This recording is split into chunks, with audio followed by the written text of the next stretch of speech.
এখন আমরা আমাদের অনুষ্ঠানের লাস্ট পর্ব এবং মূল পর্বে প্রবেশ করব। মূল পর্বে প্রবেশ করার ক্ষেত্রে আমি কয়েকটা কথা বলে নিই। আজকে আমার বাবা যে ধরনের কর্মকাণ্ডের সঙ্গে যুক্ত, প্রায় সকলেই সেগুলো জানেন। বাবার যারা আপনারা এখানে উপস্থিত হয়েছেন শুভানুধ্যায়ীরা সবাই মিলেই বাবাকে বলেছিল তার কাজকর্মগুলো লিপিবদ্ধ করে রাখতে। সেই হিসেবেই বাবার কাজকর্ম নিয়ে একটি বই প্রকাশিত হবে এবং সেই বই প্রকাশের ক্ষেত্রে যারা বাবাকে খুব কাছ থেকে সাহায্য করেছেন তাদের সহযোগিতা আমরা পেয়েছি। তাদেরকে আমরা আজকে পেয়ে অত্যন্ত আনন্দিত, আপ্লুত। সকলকে আমি আবার আহ্বান জানাচ্ছি এবং আমার অন্তরের অন্তঃস্থল থেকে আমার শ্রদ্ধা প্রণাম জানাই। আপনাদের সহযোগিতা ছাড়া বাবা হয়তো তার এই কর্মকাণ্ডগুলো সুষ্ঠুভাবে চালিয়ে নিয়ে যেতে পারতো না। তাই আপনাদের সবাইকে আমি আবার আহ্বান জানাচ্ছি, সবাইকে আমি অসংখ্য ধন্যবাদ জানাচ্ছি। আমি এই সময় কিছু বিশিষ্ট ব্যক্তিবর্গকে যারা আছেন তাদের মঞ্চে ডেকে নেব। আমরা পেয়েছি শ্রদ্ধেয় স্বরানন পণ্ডা মহাশয়কে, প্রাক্তন শিক্ষক, সভাপতি সবং সায়েন্স সোসাইটি। তাকে আমি মঞ্চে আসার জন্য অনুরোধ করছি। সেই সঙ্গে সম্মাননীয় পঞ্চানন প্রধান মহাশয়, বিপ্লবী বিমল দাশগুপ্ত স্মৃতিরক্ষা কমিটির সম্পাদক, তাকেও আমি মঞ্চে আসার জন্য আহ্বান জানাচ্ছি। আমরা আমাদের সঙ্গে পেয়েছি সম্মাননীয় চৈতন্যচরণ দাস অধিকারী মহাশয়কে, প্রাক্তন প্রধান শিক্ষক, নারায়ণবাড় হাই স্কুল। আজকে যে বইটি প্রকাশিত হবে বইটির অন্যতম লেখক এবং সম্পাদনা করেছেন উনি। আমরা পেয়েছি সম্মাননীয় প্রশান্ত কুমার দাস মহাশয়কে, প্রাক্তন শিক্ষক, প্রাক্তন সম্পাদক, নারায়ণবাড় হাই স্কুল। তাদেরকেও আমি মঞ্চে আসার জন্য অনুরোধ করছি। আমরা আমাদের সঙ্গে পেয়েছি মাননীয় যুধিষ্ঠির শাসমল মহাশয়কে, প্রধান শিক্ষক, বেনাদেঘি জনকল্যাণ হাই স্কুল। আমরা পেয়েছি ভাস্বর, শ্রদ্ধেয় ভাস্বর স্বপন মাইতি মহাশয়কে, তিনি নিউটাউন কলকাতা থেকে এসেছেন। আমরা পেয়েছি লক্ষ্মীকান্ত দাস মহাশয়কে, বিশিষ্ট বিজ্ঞানকর্মী। সবাইকে আমি মঞ্চে আসার জন্য অনুরোধ করছি।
আমি মঞ্চে ডেকে নেব মাননীয় রঞ্জন কুমার মিশ্র মহাশয়কে। তিনি একজন বিশিষ্ট সমাজসেবী।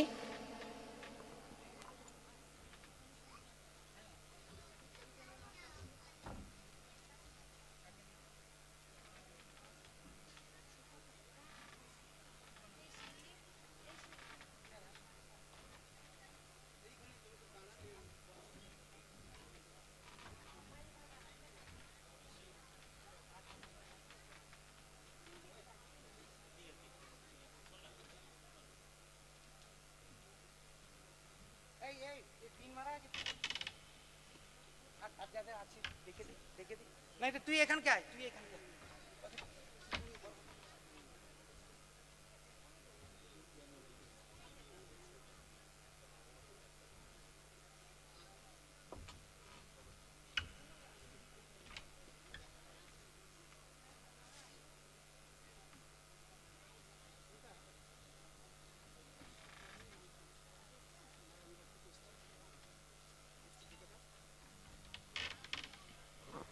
আমরা আমাদের সঙ্গে পেয়েছি সম্মাননীয় শিক্ষক মহাশয় অসিত বরণ মাইতি মহাশয়কে, প্রাক্তন শিক্ষক, প্রাক্তন সম্পাদক নারায়ণবার হাই স্কুল, তাকে আমি মঞ্চে আসার জন্য অনুরোধ করছি।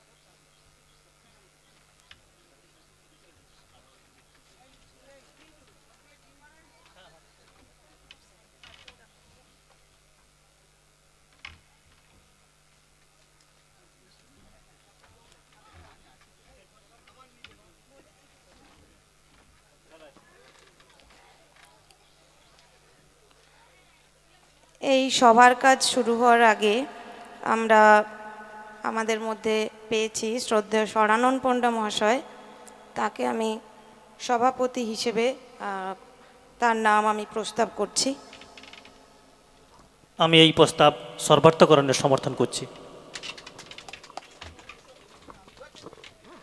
আমরা প্রথমেই আমাদের অতিথিদের বরণ করার মাধ্যমে আমাদের প্রোগ্রামের আনুষ্ঠানিক সূচনা করব। বরণ করে নেবে সৌমিতা এবং সাথী।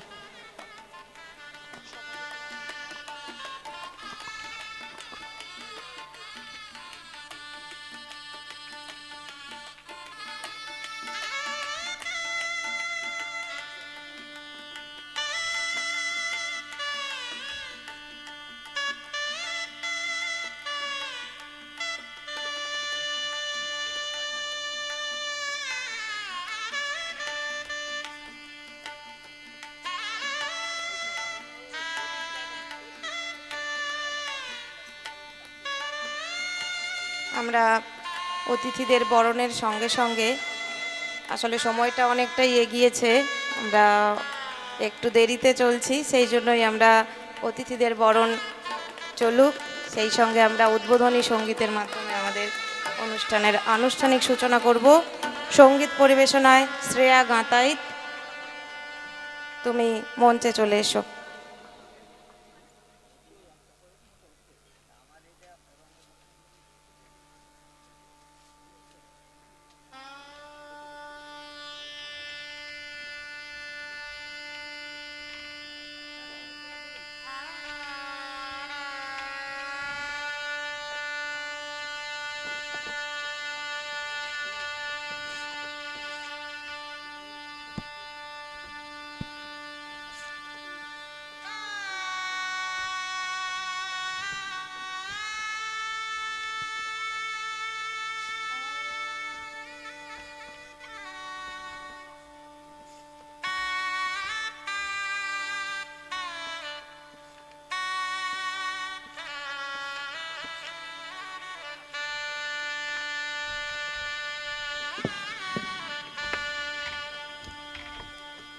নমস্কার।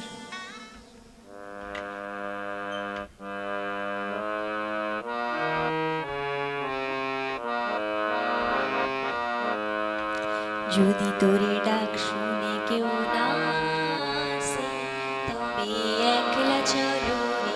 যদি তোরে ডাক শুনে কেউ না আসে তবে একলা চলো রে। তবে একলা চলো, একলা চলো, একলা চলো, একলা চলো রে। যদি তোরে ডাক শুনে কেউ না আসে তবে একলা চলো রে।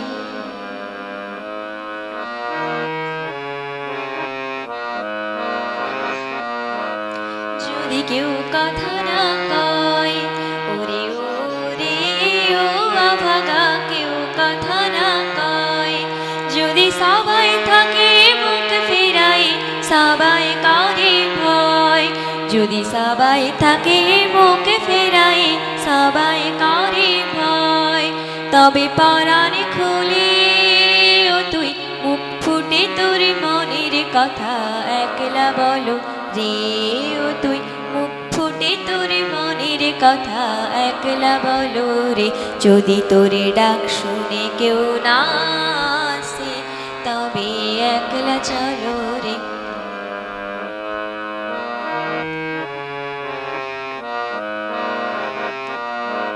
যদি সবাই ফিরে যায়, ওরে ওরে ও অভাগা সবাই ফিরে যায়, যদি গহন পথে যাবার কালে কেউ ফিরে না যায়, যদি গহন পথে যাবার কালে কেউ ফিরে না যায়, তবে পথের কাঁটা তুই রক্ত মাখা চরণ তলে একলা দল রে, ও তুই রক্ত মাখা চরণ তলে একলা দল রে, যদি তোরে ডাক শুনে কেউ না আসে, তবে একলা চলো রে।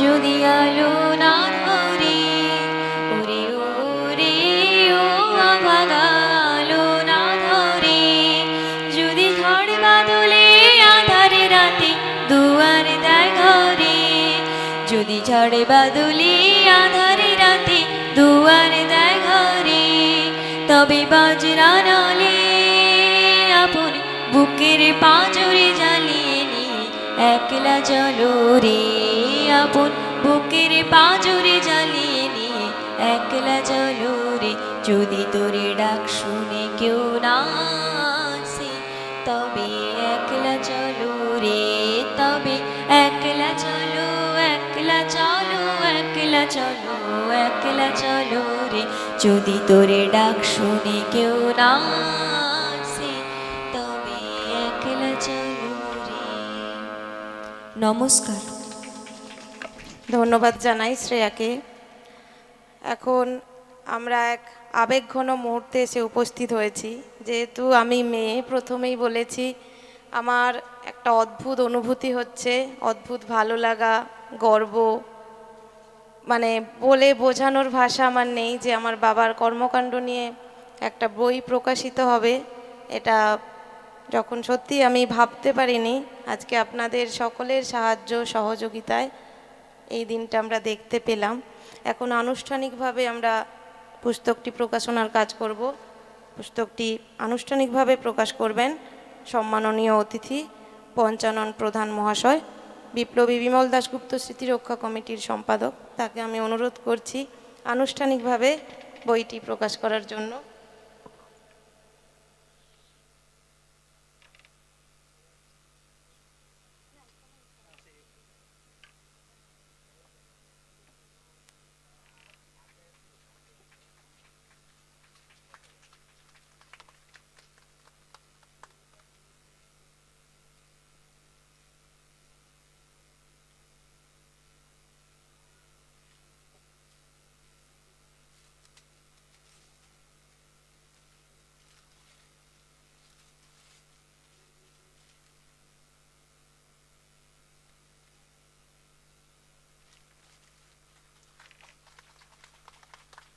অসংখ্য ধন্যবাদ জানাই মাননীয় পঞ্চানন প্রধান মহাশয়কে। আমি এই মুহূর্তে একটা কথা বলতে চাই। আমি এখন আচ্ছা যেটু কিছু বলবেন। আমি সভাপতির হাতেই প্রথম অর্পণ করছি।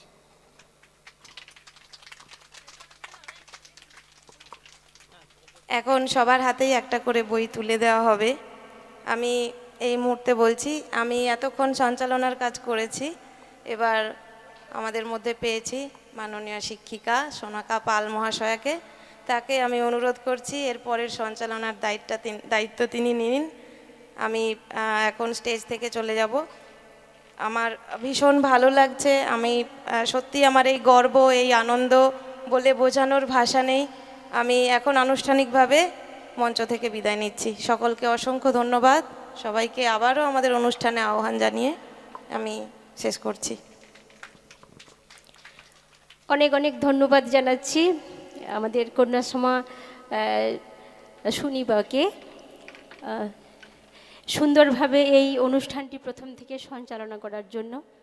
আর প্রথমে আমি আমার ভূমিষ্ঠ প্রণাম জানাচ্ছি মঞ্চে উপবিষ্ট সকল গুণীজনবৃন্দকে, অনেক প্রণাম জানাচ্ছি সামনে উপবিষ্ট সকল গুণীজনবৃন্দকে, এবং অভিভাবক অভিভাবিকা যারা রয়েছেন প্রত্যেককেই আমার প্রণাম জানাচ্ছি। আর অনেক অনেক শুভেচ্ছা জানাচ্ছি এই বোধোদয়ের ছোট্ট কচি কাঁচাদের সদ্য প্রস্ফুটিত কুসুমের ন্যায়। একটি সুন্দর মুহূর্তের সাক্ষী হতে পেরে নিজেকে ভীষণ ধন্য মনে করছি। আমি প্রথম লক্ষণচন্দ্র বেরা মহোদয়, শ্রদ্ধেয় প্রাক্তন অবসরপ্রাপ্ত শিক্ষক, ওনার সান্নিধ্য অনেক ছোটোবেলায় পেয়েছি, এখনও পাচ্ছি, তাই নিজেকে ভীষণ ধন্য মনে করছি। যার জীবন কর্মে ভরা, গুণে ভরা, তাকে নিয়ে আজকের পুস্তক প্রকাশনা, এই যে মহতী অনুষ্ঠান, এই সুন্দর মুহূর্তের সাক্ষী হতে পারে, ভীষণ ভালো লাগছে আমার। আর অনেক প্রণাম জানাচ্ছি। আজকে কবি মাইকেল মধুসূদন দত্তের জন্মদিন। 1924 খ্রিস্টাব্দের এই আজকের দিনেই মাইকেল মধুসূদন দত্ত জন্মগ্রহণ করেছিলেন কবি, ওনাকে ভূমিষ্ঠ প্রণাম জানাই। আর প্রণাম জানাই বিভিন্ন যে মনীষীগণের ছবি দ্বারা সজ্জিত আজকের এই মঞ্চ এবং বোধোদয়ের কক্ষ, সকল মনীষীদের শ্রীচরণে আমি আমার প্রণাম জানাই। এখন শ্রদ্ধেয় সভাপতি মহাশয়কে প্রণাম জানাই, তিনি আমাদের আচার্য, তাই বলি। অচেনা পৃথিবী চিনেছি জেনেছি তোমার হাতটি ধরে, অচেনা পৃথিবী চিনেছি জেনেছি তোমার হাতটি ধরে, আচার্য গুরু শ্রদ্ধা জানাই আজ নমস্কারে, আচার্য গুরু শ্রদ্ধা জানাই আজ নমস্কারে। শ্রদ্ধেয় অবসরপ্রাপ্ত শিক্ষক লক্ষচন্দ্র বেরা মহোদয়কে আমার ভূমিষ্ঠ প্রণাম জানিয়ে তার পুস্তক প্রকাশনা এই যে অনুষ্ঠান এখন আমরা আনুষ্ঠানিকভাবে শুরু করব।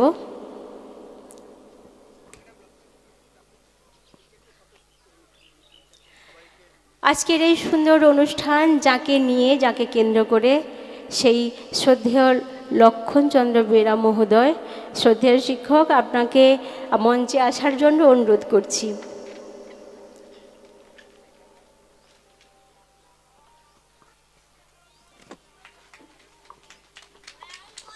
আমরা মঞ্চে পেয়েছি আমাদের আজকের এই মহতী অনুষ্ঠানের প্রাণকেন্দ্র, কেন্দ্রবিন্দুতে যিনি রয়েছেন, স্যার আসন গ্রহণ করুন।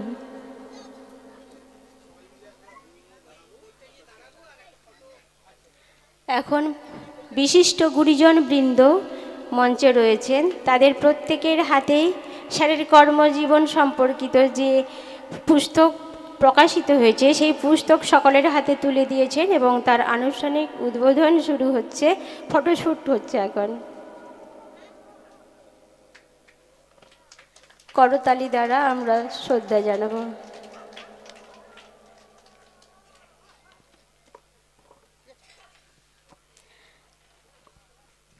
হ্যাঁ, শ্রদ্ধেয় গুণীজনবৃন্দ আসন গ্রহণ করেছেন। এখন আমরা যাকে নিয়ে, যার কর্মজীবনের বিভিন্ন স্মৃতি বিজড়িত, যে বিভিন্ন তাঁর সান্নিধ্য পেয়ে যে সকল বক্তাগণ তাদের বক্তব্য তুলে ধরেছেন তাদের পুস্তক আকারে, তাদের কাছ থেকেই আমরা একে একে কিছু কথা শুনে নেব।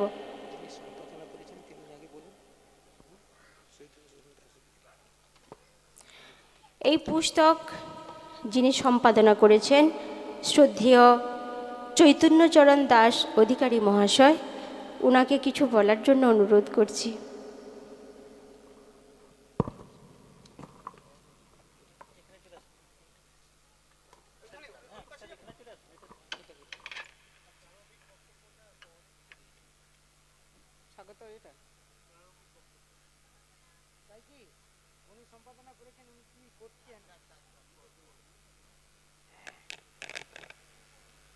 নমস্কার শ্রদ্ধেয় সভাপতি মশাই, আমার আজকের এই বিশেষ একটি অনুষ্ঠানের মঞ্চে যে সকল বিশিষ্ট ব্যক্তিবর্গ রয়েছেন তাদের প্রত্যেককেই আমি আমার বিনম্র প্রণাম জানাই। নিজ নিজ ক্ষেত্রে তারা প্রত্যেকেই প্রতিষ্ঠিত এবং গুণীজন। আপনারা যারা মঞ্চের সামনে আছেন, আপনাদের মধ্যে অনেককেই আমি চিনি, কারোর সঙ্গে এই অনুষ্ঠানে এসে চেনা হয়ে গেল। শিক্ষক মশাইরা বেশিরভাগ অংশটাই আছেন। সমাজের বিভিন্ন দায় দায়িত্ব যারা পালন করেন তাদের একটি অংশও আছেন। আপনাদের সকলকেই আমার নমস্কার, শ্রদ্ধা, শুভেচ্ছা। ছোট ছোট ছেলেমেয়েরা তোমরাও রয়েছ, তোমরাও আমার ভালোবাসা নিও। আজকের এই অনুষ্ঠানের গুরুত্ব, তাৎপর্য এইসব নিয়ে কিছু কথা এর আগেও আলোচনা হয়েছে। এখন আমি একটা স্কুলে পড়াতাম, আমার বিষয় ছিল জীবনবিজ্ঞান। জীবনবিজ্ঞান পড়াতে গিয়ে ছাত্রদের কাছে সবচেয়ে নাস্তানাবুদ হতে হতো একটি জিজ্ঞাসার উত্তর খুঁজতে গিয়ে। আমার সৌভাগ্য ছিল এই যে আমি অবিভক্ত মেদিনীপুর শুধু নয়, পাশাপাশি কয়েকটি জেলার বিখ্যাত একটি স্কুল, যেখানে 3-4টি জেলার সব মেধাবী ছেলেদের একটা অংশ ভিড় করত। তাদের সামনে চকডাস্টার নিয়ে দাঁড়াবার আমার একটা সুযোগ হয়েছিল কয়েকজন বিশিষ্ট মাস্টারমশাইদের প্রেরণায়, নাহলে তো হতো না। এখন তারা কেউ কেউ প্রশ্ন করত, জীবন আসলে কি?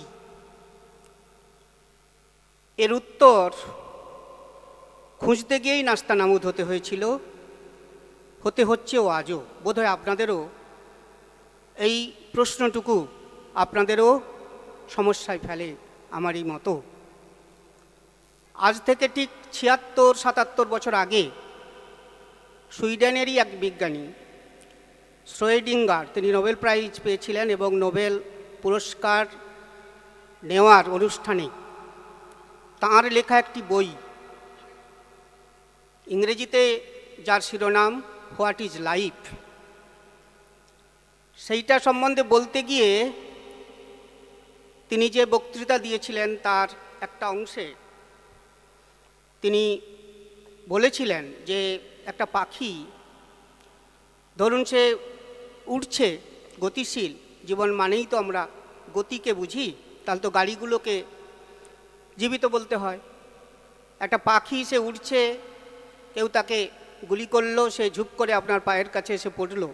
একটু আগেই তার গতি ছিল, এখন সে নেই, এখন নাকি সে মৃত, তার মধ্যে জীবন আর নেই। কেউ কেউ বলেন জীবন মানে উত্তেজনায় সাড়া দেওয়া, জীবন মানেই বংশবৃদ্ধি করা, জীবন মানেই হাঁটা চলা ইত্যাদি। কিন্তু সত্যি কি জীবন এটাই? এ তো জীবন যা করে, এ তো জীবন নয়। তাহলে জীবন কি? এর সম্ভাব্য নানা উত্তরের একটি উত্তর বিজ্ঞানের দৃষ্টিভঙ্গি থেকে দেওয়া যায়। আমাদের দেহটা অজস্র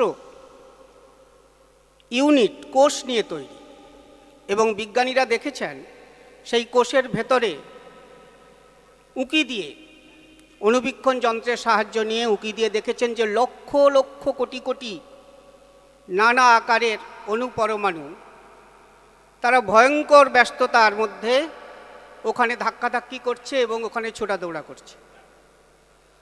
এটা একটা ভয়ঙ্কর ধাঁধা। জীবন আসলে একটা ধাঁধা। আমাদের বহির্বিশ্বের যেখানে প্রাণ নেই, সেখানকার অণুপরমাণুগুলো সবসময় শৃঙ্খলা থেকে বিশৃঙ্খলার দিকে ছড়িয়ে পড়ছে, প্রসারিত হচ্ছে। এটাকে বলে এন্ট্রপি পদার্থবিদ্যার ভাষায়। আর ওই ছোট্ট মাইক্রোস্কোপিক কোষের ভেতরে সেই লক্ষ কোটি অণুপরমাণু তারা পরস্পর শৃঙ্খলা শিখছে।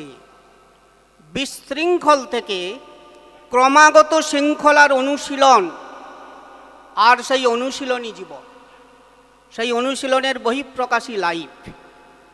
আমার আজকের এই ব্যতিক্রমী সভায় সভাপতি মশাই যিনি উপস্থিত আছেন, শ্রদ্ধেয় সলানন বাবু, তিনি একটি বই লিখেছেন। সেই বইটি আমি খুঁটিয়ে পড়েছিলাম, সেখানে তিনি ডারউইন সাহেবের অরিজিন অফ স্পিসিসের উল্লেখ করেছেন। জীবন এইরকম একটি ধাঁধা। এখন এই ধাঁধার উত্তর খুঁজতে গিয়ে আমরা কেমন করে উত্তর খুঁজব, খুঁজে পাবো, কি সিদ্ধান্তে আসব, এ নিয়ে আমাদের মধ্যে স্বভাবতই একটা সমস্যা, একটা আগ্রহ, কোথাও বা আগ্রহহীনতা, দূর ছাই, এত খোঁজার দরকার কি, ব্যস্ত আছি, ইত্যাদি নানা রকমের একটা কমপ্লেক্স তৈরি হয়। এখন জীবন একটা রচনা করার বিষয়। জীবনকে রচিত হতে হয়, রচনা করতে হয়। কি থাকে যখন এই যে আমাদের সরস্বতী পূজা হয়ে গেল, বিদ্যালয়ে হোক, ক্লাবে হোক, বাড়িতে হোক, যখন শুরুটা হয়, খড়, বাঁশ, সুতলি, কাদা সব বিশ্রী ব্যাপার, কিন্তু শিল্পীর হাতের ছোঁয়ায়, টানে, পরিশ্রমে, মেহনতে আস্তে আস্তে আস্তে করে কয়েকদিনের মধ্যেই আমাদের সকলেরই নজর ওর দিকেই পড়ে, যা প্রথমে পড়ছিল না। আস্তে আস্তে একটি অপরূপ প্রতিমা গড়ে ওঠে। কবিগুরু রবীন্দ্রনাথ একটা জায়গায় বলেছেন, তিনি ঈশ্বরের উদ্দেশ্যে বলেছেন, তিনি ঈশ্বর বিশ্বাসী ছিলেন। তিনি বলেছেন, হে ঈশ্বর, তুমি পাখিরে সরাসরি গান দিয়েছ, পাখি সেই গানই গায়। বউ কথা কো, সে বউ কথা কই গায়। চোখ গেল, সে চোখ গেলও বলে, গেল বলে। আরও হাজারো রকমের পাখি, তারা তাদের গলায় তুমি যে গান দিয়েছ, সুর দিয়েছ, সেটা তার বেশি তো তারা কিছু করে না, সে সেটাই গায়। কিন্তু তুমি আমাকে তো তুমি সুর দাওনি হে ঈশ্বর, তুমি আমাকে স্বর দিয়েছ, ভয়েস।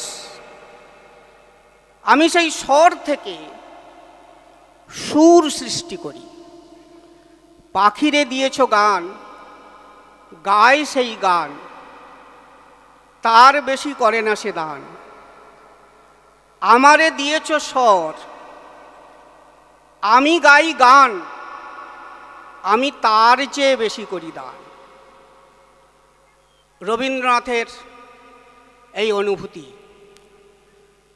আশা করি জীবন আসলে কি, এই একটি বিমূর্ত প্রশ্নের অজস্র উত্তরের মধ্যে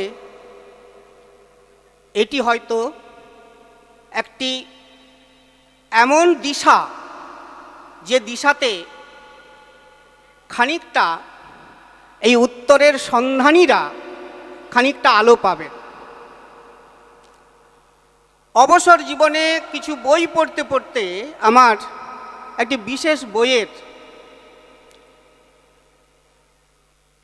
প্রতি আমার অনুরাগ অনেক বেশি বেড়েছে। এখন খুব কষ্ট হয় এই কারণে যে এটি আমার আগে হাতে এলো না কেন। আপনাদের অনেকেরই হয়তো বইটি পড়া হয়ে থাকতে পারে। বুদ্ধদেব বসুর মহাভারতের কথা।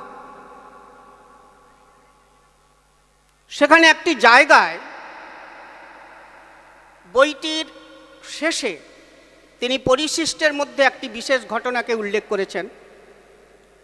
সেই ঘটনা হচ্ছে গান্ধীজির নোয়াখালী যাত্রা। এখানে যারা বয়স্করা আছেন তারা আমাদের দেশভাগ, সেখানকার যন্ত্রণা, হিন্দু মুসলমানের লড়াই, আমাদের অনেকে ভুক্তভোগী হতে হয়নি। আমি যে স্কুলের ছাত্র ছিলাম তখন অতটা বুঝিনি, যখন হেডমাস্টারমশাই হয়ে এলাম তখনও বুঝিনি। যখন 75 বছর পূর্তি উৎসবে নামলাম তখন দেখলাম যে একজন মাস্টারমশাই, হেডমাস্টারমশাই, তিনি সূচনার লগ্ন থেকে প্রায় ছিলেন। তিনি পূর্ববঙ্গের মানুষ। আমি জিজ্ঞেস করেছিলাম, এখানে বসে আছেন প্রশান্তদা, আমার অসিতদা, এরা আমাকে পথ চেনাতে, আমার ছোটবেলার, আমার কৈশোরের পথ চলতে সাহায্য করেছেন। আমি চিরঋণী এদের কাছে। এদের কাছে সেই গল্প শুনেছি যে ওই মানুষটি শুধু নয়, তার সঙ্গে আরও দুজন মাস্টারমশাই, তারা 14 পুরুষের ভিটে ছেড়ে ছেলে মেয়ে স্ত্রীর হাত ধরে, বৃদ্ধ বাবা মাকে কেউ সঙ্গে নিতে পেরেছেন, কেউ নিয়ে আসতে পারেননি, সমস্ত কিছু ফেলে তারা পালিয়ে এসেছিলেন শুধু একটু বাঁচার আকুতি নিয়ে। এবং নারায়ণবাড় হাই স্কুলের তারা শিক্ষকতাতে তখন নিযুক্ত হয়েছিলেন, একজন প্রধান শিক্ষক হয়েছিলেন।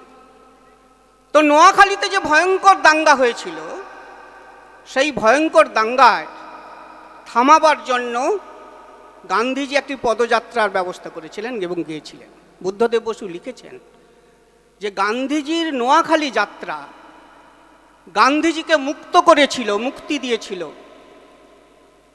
মিথ্যে থেকে, মত্ততা থেকে, জননেতার অনিবার্য ধর্মচ্যুতি থেকে। এই তার পূর্ণতা, আবার এই তার প্রায়শ্চিত্তও বটে। অনেকটা মহাভারতের ভয়ঙ্কর যুদ্ধের শেষে যুধিষ্ঠিরের সেই স্বর্গ অভিমুখে গমনের মতো শোকাচ্ছন্ন, নিঃসঙ্গ, দুঃসহ সেই স্বর্গের অভিমুখে যাত্রা, স্বর্গপ্রাপ্তি। কিন্তু কোন স্বর্গ? কিসের স্বর্গ? আমরা ছোটবেলা থেকেই আমাদের অন্তরে যে স্বর্গের লোভ আমাদের মধ্যে ঢুকিয়ে দেওয়া হয়েছে, আমাদের সমস্ত অবদমিত কামনা, বাসনা, কুসংস্কারের তৃপ্তিস্থল যে স্বর্গ, সেই স্বর্গ নয়। তাহলে কোন স্বর্গের দেখা পেয়েছিলেন যুধিষ্ঠির? কোন স্বর্গের দ্বারে পৌঁছানোর কথা অনেকটা তুলনা করেছেন গান্ধীজির এই নোয়াখালী যাত্রাকে বুদ্ধদেব বসু? না, সেই স্বর্গ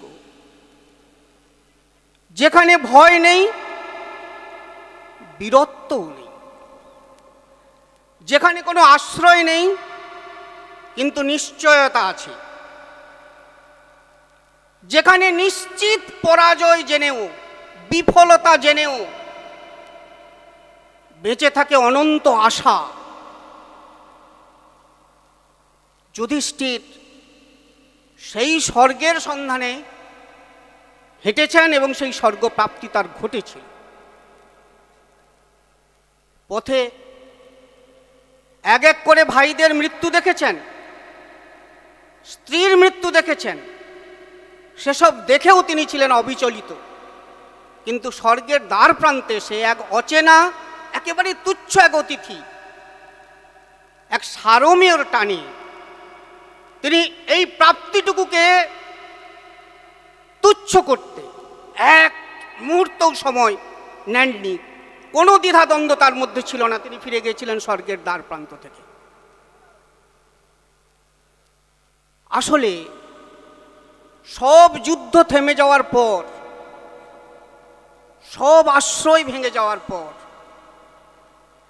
আমাদের জীবনে যা অবশেষ পড়ে থাকে, আমাদের প্রত্যেকের জীবনে, যা কেউ আমাদের দান করেনি, কেউ না, স্ত্রী, সন্তান, সন্ততি, কিংবা আমরা কোনো কিছুভাবেই এইটুকু পাইনি, এই অনুভূতিটুকু।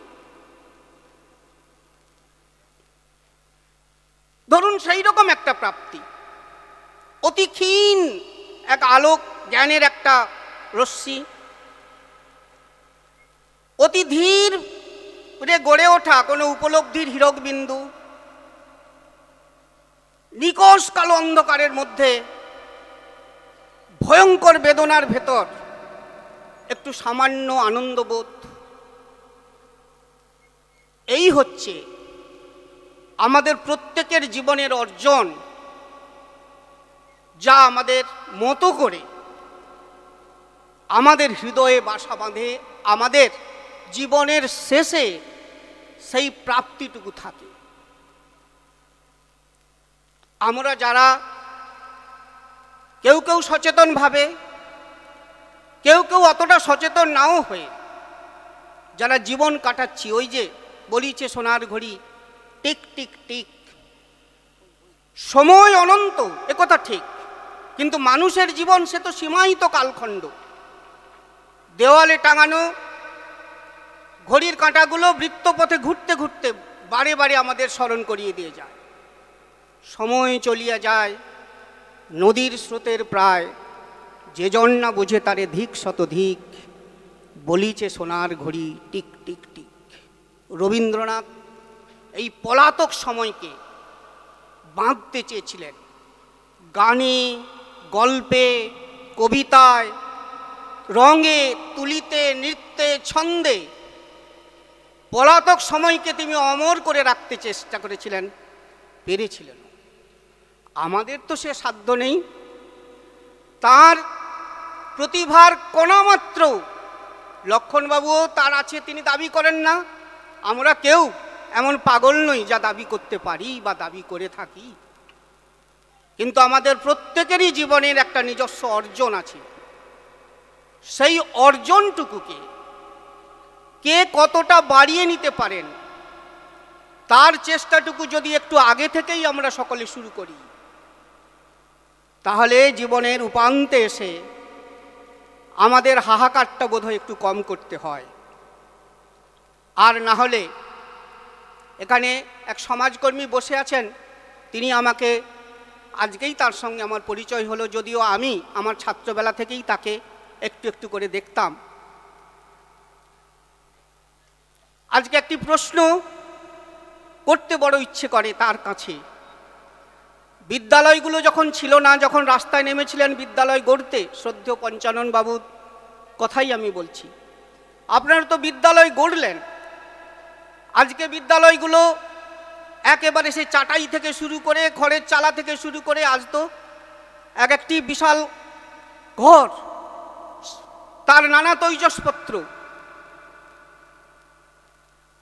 দেশের শিক্ষার হার বাড়লো, নিরক্ষরতা দূর হলো, আমাদের ছেলে মেয়েদের আমরা পড়ালাম, শেখালাম, তাদের মুখে বুলি ফুটলো,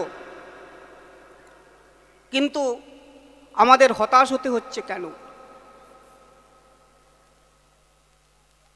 আমার মনে একটা দ্বন্দ্ব, দ্বিধা আছে, প্রকাশ করতে ইচ্ছে করে না। তবুও আজকের এই মহতী সভায় মনে হয়েছে, যেহেতু অনেক শিক্ষক মশাই আছেন, ভাবি কিছু শিক্ষক আগামী দিনে নিশ্চয়ই তৈরি হবে, এই কালবেলা কাটবে আমার বিশ্বাস। দুঃসময় থেকে সুসময়ে মানুষ একদিন পৌঁছে দেবেই মানুষকে, এ ভরসা আমার অভ্রান্ত। এখনো যারা শিক্ষক আছেন তাদের কাছে বিনম্রভাবে, যদি ব্যথা পান মুখ ফিরিয়ে নেবেন, আমার এই কথাটুকু মুছে ফেলবেন, ব্যথাটাকে রেখে দেবেন না। যেদিন রিটায়ার করলাম সেদিন তো চোখের জল ফেলার কথা ছিল, হাই করে শ্বাস ছাড়লাম। কেন কেন বললাম যে বাঁচলাম,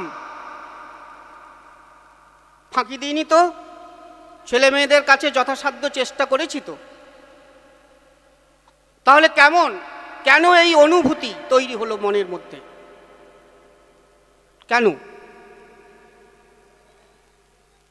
আমাদের বিদ্যালয়ে লক্ষ্মণবাবুই প্রথম, আমি যখন প্রধান শিক্ষক হয়ে আসি, একদিন প্রস্তাব দিলেন, তিনি বিদ্যালয়ে মনীষীদের মূর্তি বসাতে চান। বলছেন, আমি 4 বছর ধরে চেষ্টা করছি, আমি পাচ্ছি না কাউকে। বুঝুন কি সমস্যা। বিদ্যালয়ের বিশাল জায়গা, বিশাল জঙ্গল হয়ে পড়ে আছে, সমস্যা যেটা হওয়ার কথা ছিল, তো জায়গার অভাব নেই, টাকার অভাব। টাকা দিবেন যিনি, তিনি তো রেডি, তাহলে টাকারও অভাব নেই। অথচ একজন মাস্টারমশাই, তিনি তার রিটায়ারমেন্টের সময় এসে যাচ্ছে, তিনি বিদ্যালয়ে মূর্তি বসাবার সম্মতিটুকু আদায় করতে পারছেন না কারু কাছে। সংকুচিত মনে তিনি বিফল হবে জেনেই আমাকে বললেন। আমি কিছুক্ষণ প্রস্তাবটা শুনে কথা বলতে পারিনি, যে এই প্রস্তাবেও একমত হওয়া যায় না। আমরা যারা এক একটা স্কুলে 25-30 জন বিশ্ববিদ্যালয়ের ডিগ্রিধারীরা থাকি, বিদ্যালয়ে মনীষীর মূর্তি কি, কোন মনীষীর মূর্তি বসবে তা নিয়ে কিছুটা মতানৈক্য থাকলেও থাকতে পারে, কারণ সকলের তো মূর্তি বসানো সম্ভব হয় না। কিন্তু মনীষীর মূর্তি বসানো নিয়েও আমরা একমত হতে পারলাম না। শিক্ষক মশাইরা, পরিচালন সমিতি, যেখানে অর্থ ব্যয়ও তাদের করতে হবে না। কি দুঃসময়! এ দুঃসময় কে তৈরি করে দিল? এবং সকল বাধা কাটিয়ে যখন আমরা সাড়ম্বরে বিদ্যালয়ে রবীন্দ্রনাথ, বিবেকানন্দ, বিদ্যাসাগর মশাই, সর্বপল্লী রাধাকৃষ্ণান, আচার্য প্রফুল্লচন্দ্র রায় এবং নেতাজির মূর্তি বসালাম, আমাদের মূর্তি বসানো উদযাপনার দিন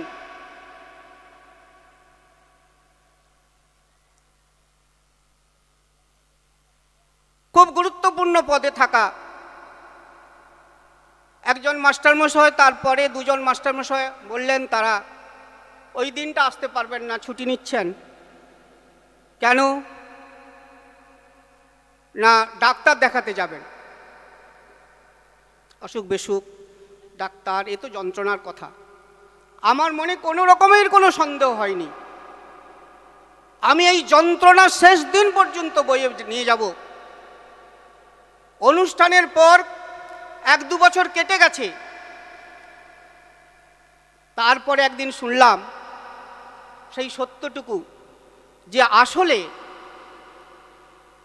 তাদের ইচ্ছে ছিল না, তাদের মত ছিল না, তাই তারা এই অনুষ্ঠানটিকে এইভাবেই অ্যাভয়েড করলেন। এবং এই কথাটা মিথ্যা ছিল না, এটা সত্য। শিক্ষক মশাইরা যারা শিক্ষকতা করছেন, সরকারি বেসরকারি প্রতিষ্ঠানগুলোতে যেখানেই হোক, কত মাইনে পাচ্ছেন, মাইনে দরকার, সেটা একটা অবশ্যই বিবেচ্য বিষয়। কিন্তু এই যে ব্রতটুকু, তার কি হবে? আমরা যদি না চাইতাম, শিক্ষক মশাইরা যদি না চাইতাম, কারুর সাধ্য ছিল না পশ্চিমবাংলার স্কুলগুলোকে এত তাড়াতাড়ি ধ্বংস করা। সাধ্য ছিল কি? তাহলে আজও যেখানে এই বাতিটুকু জ্বালা আছে, এই বইয়ের নাম দেওয়া হয়েছে দীপ জ্বলুক, অন্ধকারে একটি ঘরেও একটি প্রদীপ জ্বালিয়ে রাখতে হয়, অন্ধকারে কেউ উঁকি দেয় না। মাস্টার মশাই, আপনারা যারা আছেন, অভিভাবক অভিভাবিকারা যারা আছেন, আগামী ছাত্রীদের ছাত্রছাত্রীরা যারা সদ্য কলেজে যাচ্ছ কিংবা কলেজ ছেড়েছ, প্রত্যেকের কাছে একজন শিক্ষক হিসাবে আমার কাতর প্রার্থনা, বিদ্যালয়গুলোর পাশে থাকুন, বিদ্যালয়গুলোকে রক্ষা করুন। বাঁচার, একটু ভালো করে বাঁচার যে অর্থ আমরা খুঁজে পেয়েছি কোনো পরিশ্রম না করে, সেই আলেয়া থেকে বেরান, তাহলেই আমাদের সমাজ বাঁচবে। আর সমাজ বাঁচানোর দায় যদি আপনি নাও নেন, অস্বীকার করেন, আপনি তো আপনার সন্তানকে বাঁচাতে চান, কি করে বাঁচাবেন সেইটুকু ভাবুন। বাড়ি 2 তলা 3 তলা 4 তলা গাড়ি, ওগুলো হবেই, না হলেও বা দেরিতে হলেও কোনো কিছু যায় আসে না। এই আহ্বানটুকু রেখে যে বইটুকু বেরিয়েছে, আমি এর যোগ্য ছিলাম না, আজও নই, আমার স্টেজে বসে আছেন শ্রদ্ধেয় স্বপনবাবু, তিনি প্রায় আমাকে হাতুড়ি পেটার মতো ধাক্কা মেরে মেরে আমাকে এই সাহসটুকু অর্জন করিয়েছেন, করতে সাহায্য করেছেন। আমি তার কাছে চিরঋণী। আপনারা একটু ধৈর্য ধরে কষ্ট করে বইটুকু পড়বেন, আমার এইটুকু অনুরোধ রইল। আপনাদের সকলকে আমার নমস্কার, প্রণাম। প্রণাম জানাই শ্রদ্ধেয় চৈতন্যচরণ দাস অধিকারী মহাশয়কে, প্রাক্তন প্রধান শিক্ষক, নারায়ণপাড়া হাই স্কুল। এখন আমরা মঞ্চে পেয়েছি যুধিষ্ঠির শাসমল মহাশয়কে, প্রাক্তন অবসরপ্রাপ্ত শিক্ষক, বেনেদিকি জনকল্যাণ হাই স্কুল। ওনাকে এখন আমরা বরণ করে নিচ্ছি। বরণ করে নিচ্ছে সুনিতা বেরা এবং সাথী বেরা। দুজনকে মঞ্চে আসার জন্য আহ্বান করছি।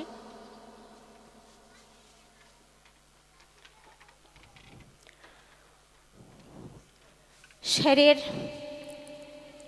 পরামর্শ আমরা মেনে চলার চেষ্টা করব, যারা আমরা ভাবি শিক্ষক শিক্ষিকা বা যা শিক্ষক শিক্ষিকা রয়েছে এখনও। আমার একটা কথা মনে হয়, শুভ যার সংকল্প পরমেশ্বর তার সহায়। কারণ আমাদের সংকল্প যদি দৃঢ় হয়, আমাদের সংকল্প যদি শুভ হয়, আমরা যদি লেগে থাকি, আমরা সফল হবই হব। এখন আমরা চলে যাব, আমাদের মধ্যে পেয়েছি সম্মাননীয় পঞ্চানন প্রধান মহাশয়কে, উনি সম্পাদক বিপ্লবী বিমল দাশগুপ্ত স্মৃতিরক্ষা কমিটির। ওনার কাছ থেকে আমরা এখন কিছু শুনে নেব।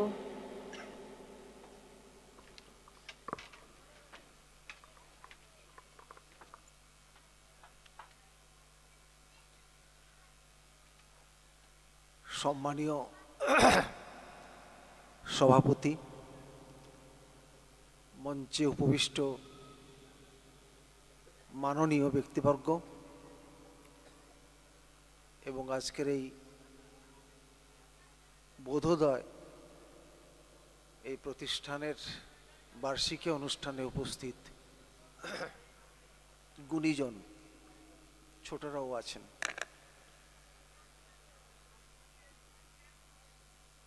তা আমি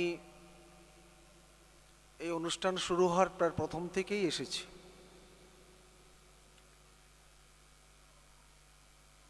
আমি খুবই অভিভূত যে এইরকম একটি প্রচেষ্টা এই প্রত্যন্ত গ্রাম বাংলার একটি গ্রামে অনুষ্ঠিত হচ্ছে। তার উদ্দেশ্য, তার লক্ষ্য, তার পথ চলা যত সামান্যই আমি আগে জেনেছিলাম, আজকে যা শুনছি বা শুনলাম তার পরিপ্রেক্ষিতে বাস্তবে এটি একটি অত্যন্ত গুরুত্বপূর্ণ পদক্ষেপ। সমাজ, সংস্কৃতি, মূল্যবোধ, এক কথায় সামাজিক জীবনকে রক্ষা করা, সামাজিক বোধকে রক্ষা করা এবং সমাজকে যথার্থ অর্থে সুষ্ঠু পথে এগিয়ে নিয়ে যাওয়ার ক্ষেত্রে পরিবেশটাই পাল্টে দেয়। অসংখ্য মনীষীর প্রতিকৃতি,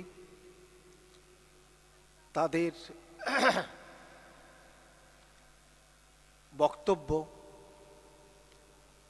এখানে সংকলিত করা হয়েছে এবং তাদেরই মঞ্চ সাজানো হয়েছে। এবং প্রথম থেকেই যারা গান, আবৃত্তি, কিছু কথা বলা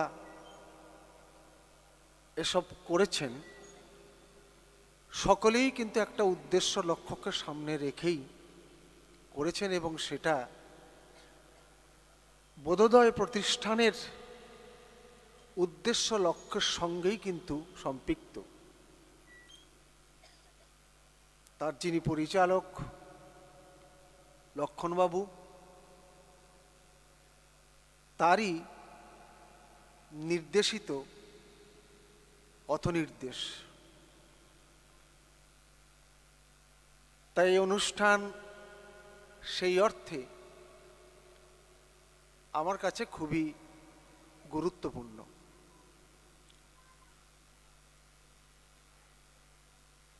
মাস্টারমশাই যিনি আগে বললেন, তিনি অনেক ব্যথা প্রকাশ করে গিয়েছেন বর্তমান সমাজকে দেখে, বা বিশেষ করে শিক্ষা ব্যবস্থার পরিণতিকে দেখে। এটা স্বাভাবিক, যা চলছে তাতে করে আশা ভঙ্গ হওয়া অবাস্তব কিছু না, খানিকটা বাস্তবই। সে সম্পর্কে কিছু কথা আমি পরে বলবো। এখন যে কথাটা বলতে চাই, প্র্যাকটিক্যালি লক্ষণচন্দ্র বেরা মহাশয় আমার যথেষ্ট জুনিয়র, এবং ছোটবেলা থেকেই তার সাথে আমার পরিচিতি, সখ্যতা, বন্ধুত্ব যাই বলুন না কেন, ছোটবেলা থেকেই। তার যে এই কর্মকাণ্ড দেখে যা আমরা দেখে অভিভূত হচ্ছি, তার চিন্তার কতগুলো ধাপ পরিষ্কারভাবে আমার কাছে আছে, আমার সামনে আছে। তিনিও একজন সাধারণ ছাত্র হিসেবেই স্কুল জীবন, কলেজ জীবন এ সমস্ত অতিবাহিত করেছেন, এবং তাতে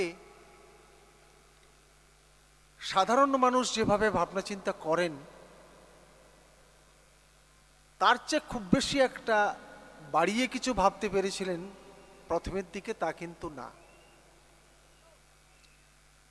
এত সমস্ত কিছু, এত কর্মকাণ্ড, সমস্ত কিছুর মূলে কিন্তু রয়েছে তার চিন্তার জগতে সেই প্রাথমিক স্তরেই একটা পরিবর্তন, একটা উন্নত আদর্শ, বিজ্ঞানকে ভিত্তি করে গড়ে ওঠা একটা সমাজ দর্শন, যার সংস্পর্শে এসে তিনি বাস্তবে কিন্তু তার চলার পথকেই পাল্টে ফেলেছিলেন সম্পূর্ণরূপে। পারিবারিক প্রয়োজনে চাকরি করতে হয়েছিল, অর্থ উপার্জন করতে হয়েছিল, ঠিকই আছে, কিন্তু তার সাথে সমাজের অগ্রগতি, সমাজ যেখানে আটকে যাচ্ছে সেই বাধাকে কি করে অতিক্রম করব, এই ভাবনা চিন্তা সেই মহান আদর্শের সাথে সংযুক্ত হওয়ার পরিপ্রেক্ষিতেই তিনি কিন্তু অর্জন করেছিলেন, যাকে আমরা বলি একটা বিজ্ঞান ভিত্তিক মনস্কতা। বিজ্ঞান তো অনেকেই পড়ে, বিজ্ঞান পড়ে ডিগ্রি অর্জন করছে এমন অনেকেই আছে, অর্থ উপার্জন করছে এমন অনেকেই আছে, কিন্তু বিজ্ঞান মানে যুক্তি আমাকে কি করতে বলে, বিজ্ঞান তো অগ্রগতির প্রতীক, বিজ্ঞানের যাত্রাটা শুরুই তাই। সেই বিজ্ঞান আমাকে কি করতে বলে, এটা যদি আমার উপলব্ধিতে না আসে, জীবনের সমস্যাগুলো, সংকটগুলো, সমাজ এগিয়ে যাওয়ার ক্ষেত্রে যে বাধাগুলোর সম্মুখীন হচ্ছে সেগুলোকে নির্দিষ্ট করা, তার সম্পর্কে যথাযথ পথ গ্রহণ করা, এ যদি আমি করতে না পারি, বাস্তবে কিন্তু আমি বিজ্ঞান পড়েও কিন্তু বিজ্ঞানের মর্মবস্তু উপলব্ধি করতে পারলাম না। লক্ষণবাবু কিন্তু সেই মর্মবস্তুটি উপলব্ধি করেছিলেন, একটা বিজ্ঞান মনস্কতা নিজের মধ্যে কিন্তু গড়ে তুলেছিলেন, যার পরিপ্রেক্ষিতে তিনি সামাজিক নানান কাজকর্মের সঙ্গে নিজেকে যুক্ত করেছিলেন। সামাজিক কাজকর্ম কি, সেগুলি আপনারা জানেন, বা এই বইটা পড়লে আপনারা অনেকে বুঝতে পারবেন সেখান থেকে। তারই সাথে যুক্ত হয়ে আছে এই বোধোদয়। আমি ওর সাথে আলাপচারিতায় প্রশ্ন করেও জেনেছিলাম যে সমাজের অন্য অনেক কাজকর্ম যা আছে, যা তুমি যুক্তি দিয়ে বুঝেছ করা প্রয়োজন, তার তুলনায় অনেক বেশি সময় তুমি কিন্তু এই বোধোদয়ে দিচ্ছ। এর কারণ কি? যেটা তিনি বলেছিলেন, প্র্যাকটিক্যালি ছোট থেকে ছেলেদেরকে গড়ে তোলা, তাদের মনটাকে তৈরি করে দেওয়া, মনের একটা বাঁধন যদি প্রথম থেকেই গড়ে ওঠে, তাহলে সমাজ জীবনে যে কুগুলো, খারাপগুলো, মিথ্যাগুলো তার সংস্পর্শে এলেও কিন্তু সে সেই সত্যের ধারাটাকে নিয়েই কিন্তু চলবে।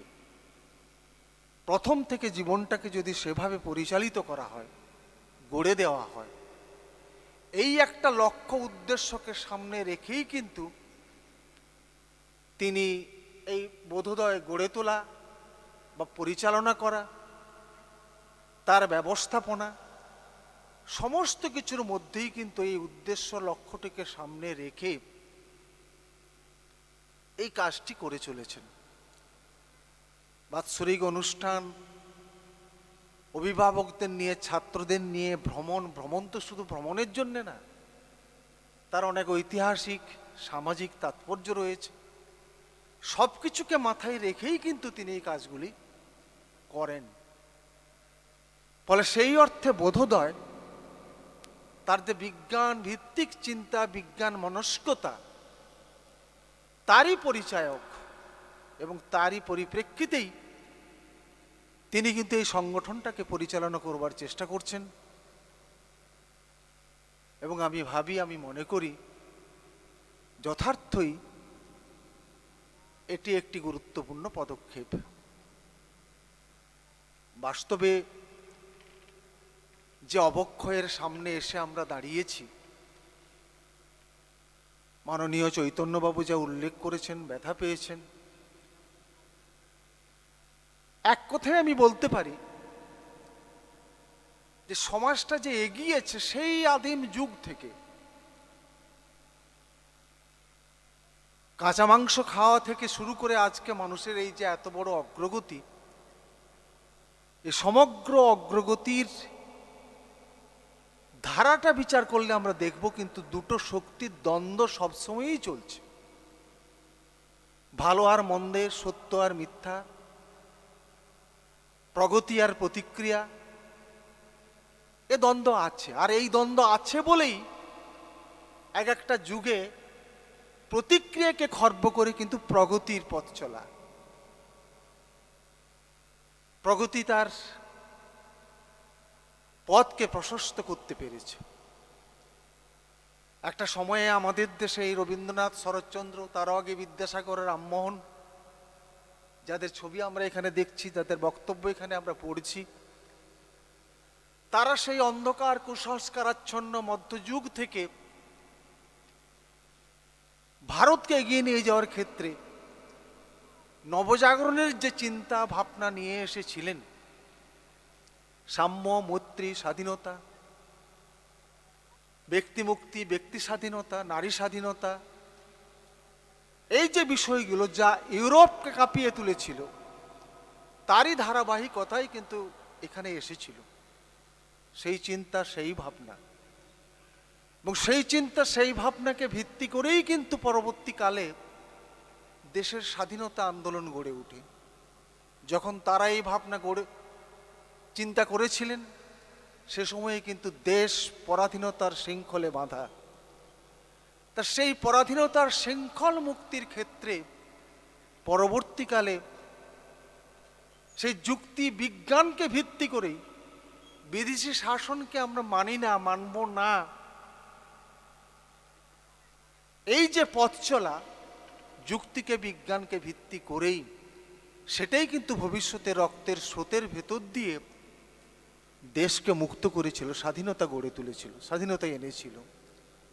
এই ইতিহাস আমরা সকলেই জানি, কিন্তু যেটা জানি না, যে কারণে এই শিক্ষা ব্যবস্থা থেকে শুরু করে সবকিছুই আজকে খানিকটা কি বলবো, মানে প্রতিক্রিয়ার রাস্তাতে হাঁটছে, সেটা হলো এই যে স্বাধীনতা যদি সুভাষচন্দ্রের নেতৃত্বে আসতো, সুভাষচন্দ্রের যে চিন্তা ভাবনা যতটুকু আমরা জেনেছি জানি, তার ভিত্তিতে যথার্থ অর্থেই তিনি একটা মুক্তির পথ দেখিয়েছিলেন।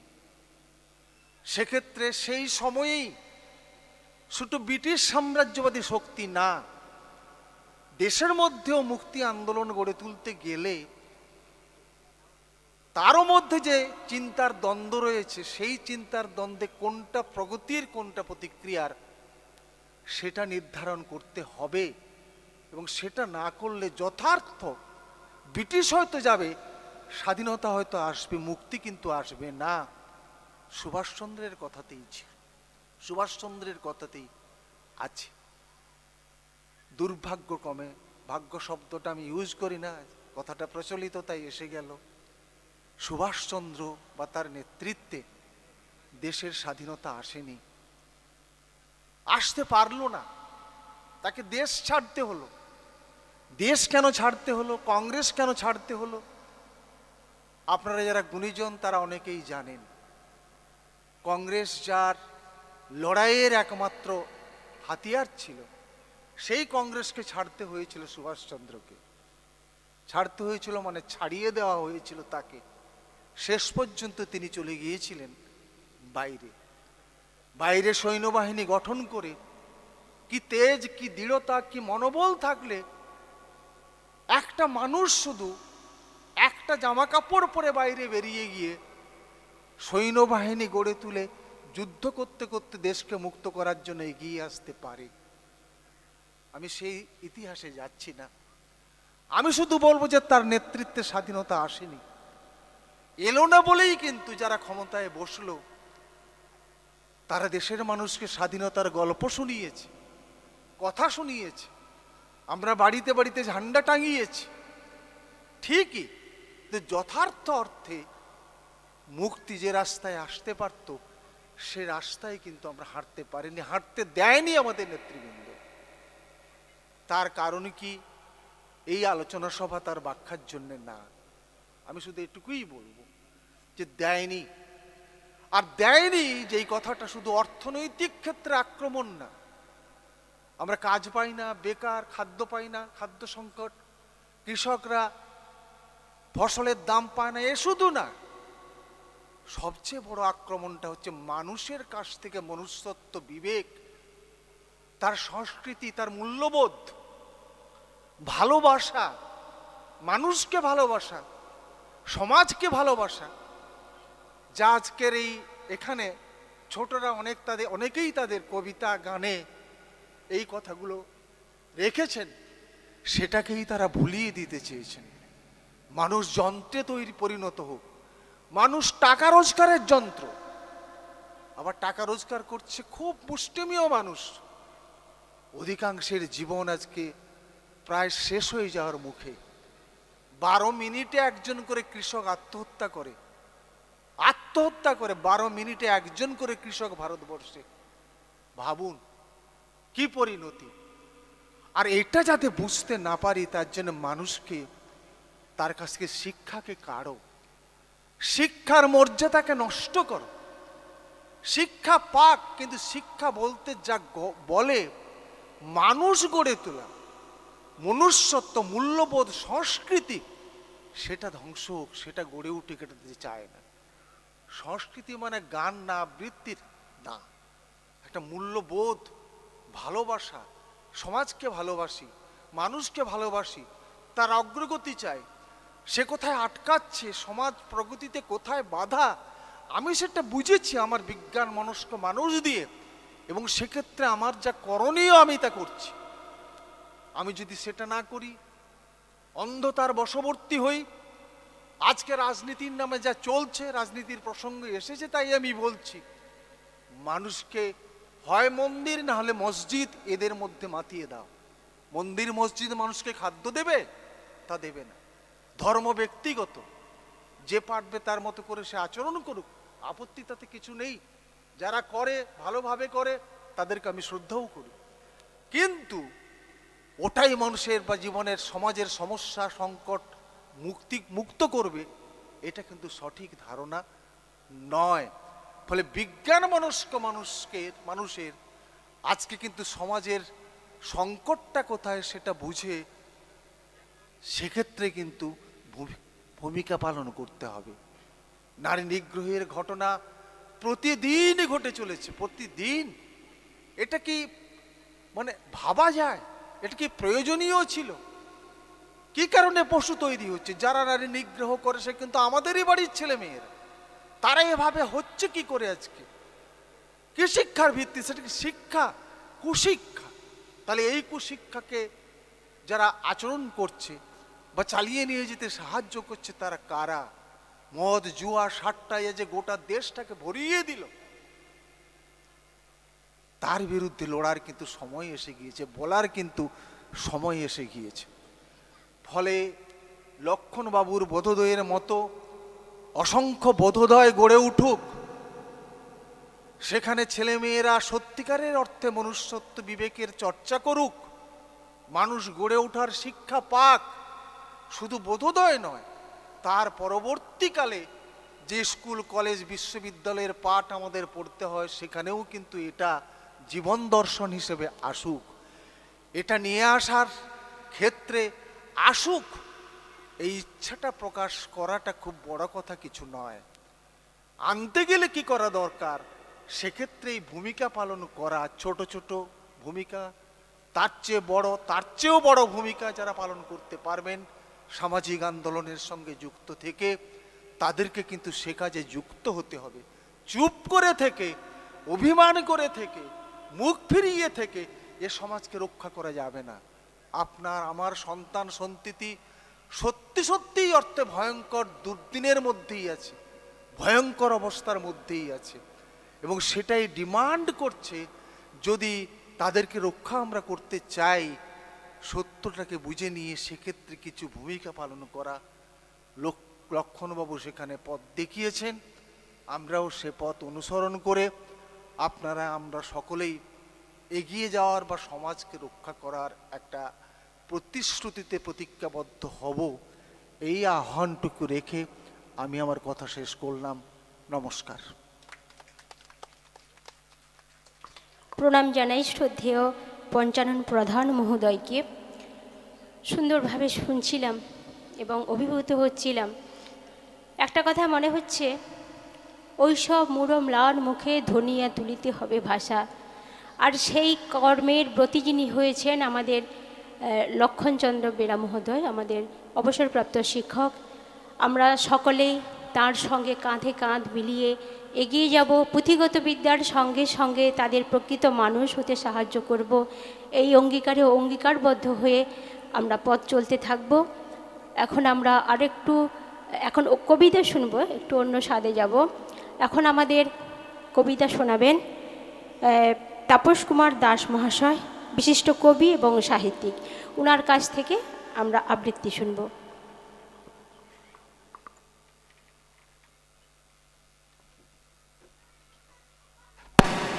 শ্রদ্ধেয় সভাপতি মহাশয়, গুণীজনবর্গ এবং অন্যান্য সকলকে জানাই আমার শ্রদ্ধা, ভালোবাসা ও শুভেচ্ছা। লক্ষ্মণবাবুকে চিনি এবং জানি, তার সম্বন্ধে এই বইয়ের মধ্যেই তুলে ধরেছি আমার একটি লেখা। সেই লেখাটি পাঠ করে শোনাচ্ছি। হে স্রষ্টা, অভীষ্ট লক্ষ্যে করেছ লক্ষ্যভেদ, তুমি মেতেছ অভিনব সৃষ্টি সুখের উল্লাসে। স্বপ্নের সোহাগ মেখে দিগন্তে মেলেছ ডানা। হে স্রষ্টা, তোমাকে চিনেছিলাম শিক্ষা নৈপুণ্যে, শিক্ষাগুরু হিসেবে। আজ প্রকটিত লুকিয়ে দেখা যত মহিমা, মহিমাময় হলো চরাচর। হে স্রষ্টা, জানতাম না, চিনতাম না কত গুণে গৌরবান্বিত তুমি। তুমি পবিত্র দীপ্ত প্রদীপ, তুমি শুদ্ধ শান্তির হোমানল। হে স্রষ্টা, বিচক্ষণতা ও প্রাজ্ঞতায় অন্ধমূঢ় অনবরত খুলেছ চোখ, তুমি বদ্ধ সমাজের আলোর দিশারি।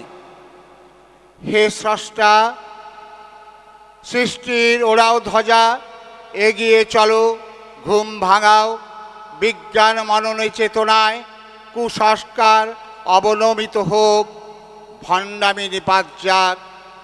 হে স্রষ্টা, উদ্বেলিত করো শহর নগর গ্রাম, বন্ধা গন্ধা এ অনুশাসন করো খান খান।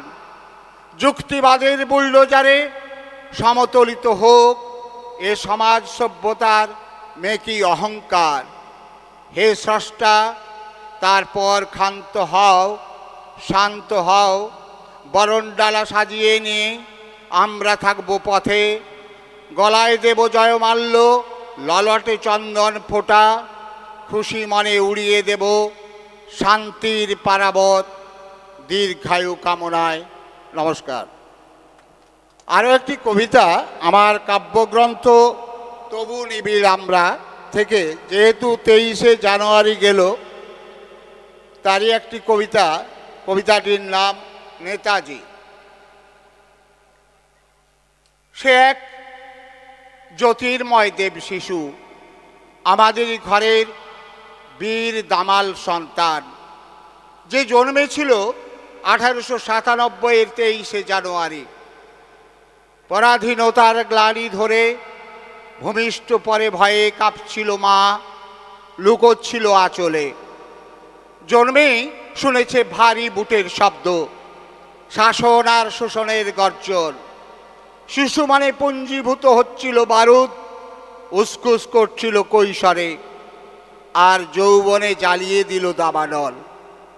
অক্টোপাসের মতো চারিদিকে ঘিরছে শত্রু, ঘরে বাইরে শত্রু, আগুন হয়ে ঝরে প্রত্যাঘাত জারি। অবিচল কঠোর দেশ জয়ের ডাক, মনে চোখে জাগ্রত স্বাধীনতা। মায়ের স্নেহটান ছেড়ে যৌবনের মধুচন্দ্রিমা ভুলে অনিদ্রা অনাহার পরোয়া নেই। শুধু স্বপ্ন, একটাই স্বপ্ন, সকলের জন্য এনে দেবে স্বাধীনতা। শৃঙ্খল মুক্ত হবে মা, ভারত মা। শুধু রক্ত চাই, বিনিময়ে দেবে স্বাধীনতা। অথচ কেউ কেউ ভুল বুঝল, গাড়ি পেলে বলল তোজোর কুকুর, কেউ বা বলল ফ্যাসিস্ট জার্মানির দালাল। থোড়াই গায়ে মাখেনি, অভিমানে পিছিয়ে যায়নি, গ্লানি ব্যথা বুকে বয়, শুধু স্বপ্ন চোখে। আপোষহীন সংগ্রাম, সহিষ্ণু আন্দোলনের ডাক, গঠন আজাদ হিন্দ বাহিনী। ঘরশত্রু বিভীষণেরা মেঘের আড়ালে যুদ্ধ করছে, তবু হাজার লক্ষ যুবক যুবতী দীক্ষায় হলো দীক্ষিত। বাঁধনহীন উদ্দাম উত্তাল ডাক, দিল্লি চলো, দিল্লি চলো, তাজা রক্তে রক্ত, চোখে বহ্নিশিখা, ছড়িয়ে গেল আগুন ভারত থেকে প্রতিবেশী বার্মাতেও। জাতীয় পতাকা উড্ডীয়মান ইম্ফলে। জার্মান, ইতালি, আয়ারল্যান্ড, ফিলিপিন্স পেল প্রত্যেকের শীতল স্বীকৃতি। তারপর আজও অজানা এই আমাদের স্বাধীন ভারতবর্ষ। খোঁজ নেই, খোঁজার চেষ্টা নেই স্বপ্ন সুন্দর ভারতবর্ষের কঙ্কালসার চেহারা। স্বাধীনতা মুখ লুকিয়ে গুঁগিয়ে গুঁগিয়ে কাঁদে, দাপিয়ে বেড়ায় দানবের দল শাসনে শোষণে। কত লোভী, কত নিষ্ঠুর, কত বর্বর, নিজের স্বপ্ন সফল করতে কষ্টার্জিত স্বাধীনতাকে দুপায়ে দলছে, কলুষিত করছে। এই আমাদের দেশ, এই আমাদের সাধনা, এই ছিল সংকল্পিত বাসনার মূল্য। কোন মুখে নেতাজির নাম ধরো, জন্মদিন পালন করো, কত শেয়ান তোমরা, জ্ঞান পাপীন একা চৈতন। বলি লজ্জা করছে না তোমাদের? গলা আড়ষ্ট হচ্ছে না স্তুতি গান গাইতে? হাতটা কাঁপছে না মালা পরাতে? আসলে তোমরা বেহায়ারও বেহদ্দ, মন্দের ভালো ভুল করে পদার্পণ করেনি। নরক কথাটা শোনা একরকম, নরক গুলজার করা বড় কষ্টদায়ক। তাই বুঝি চিরকাল আমাদের মাঝে শুধু নেতাজি, অন্তরালে বিলীন হলেন চিরদিন চিরকাল জয়তু সুভাষচন্দ্র বসু। নমস্কার। শ্রদ্ধা জানাই শ্রদ্ধেয় কবি সাহিত্যিক তাপস কুমার দাস।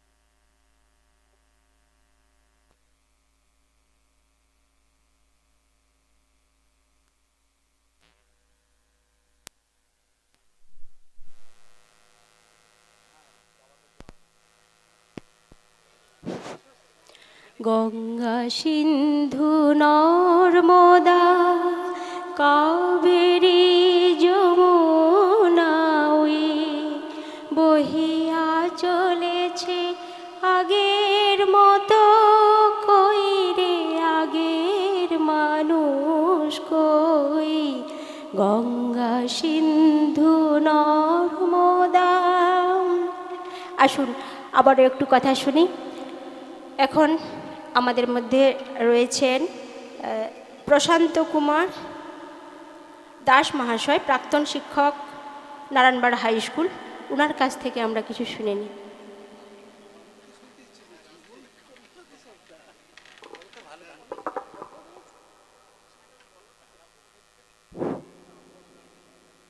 নমস্কার।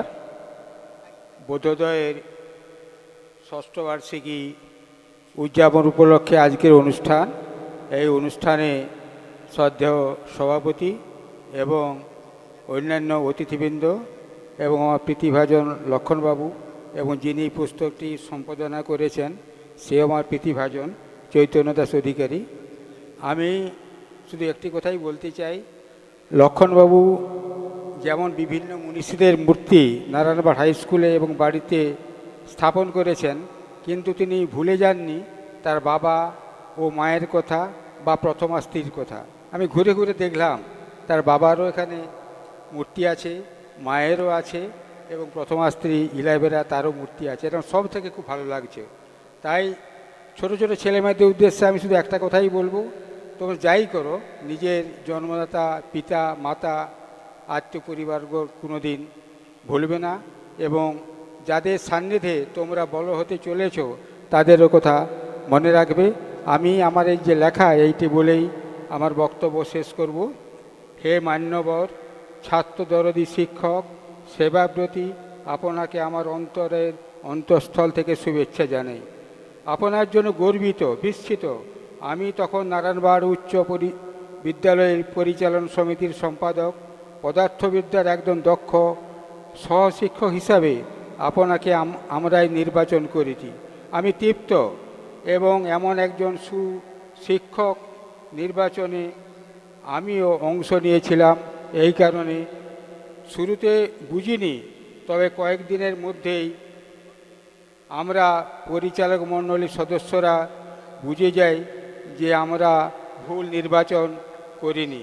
ছাত্রছাত্রীদের প্রতি বিদ্যালয় ও সমাজের কাছে শিক্ষক মহাশয়ের যে দায়বদ্ধতা রয়েছে তা আপনি অতি নিষ্ঠার সঙ্গে পালন করে চলেছেন।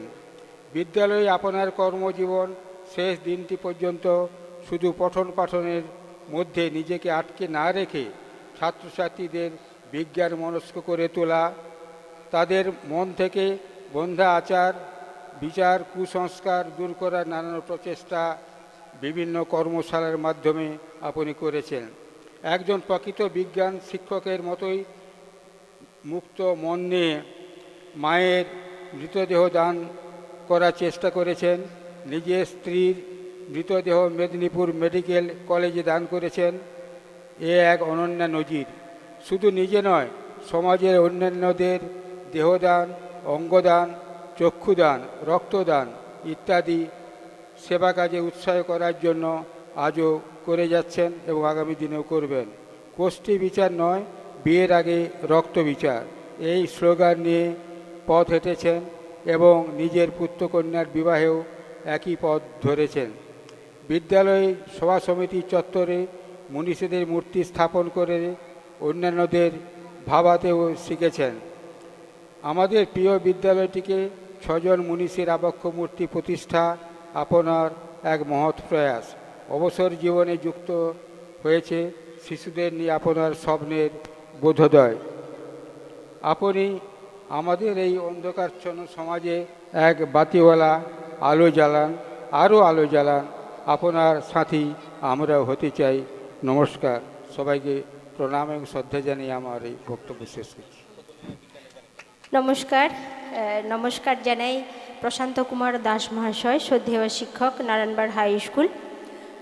এরপর আমরা সঙ্গীত শুনব, একটু অন্য স্বাদে যাব। তার আগে বলি, man lives in deed not in years.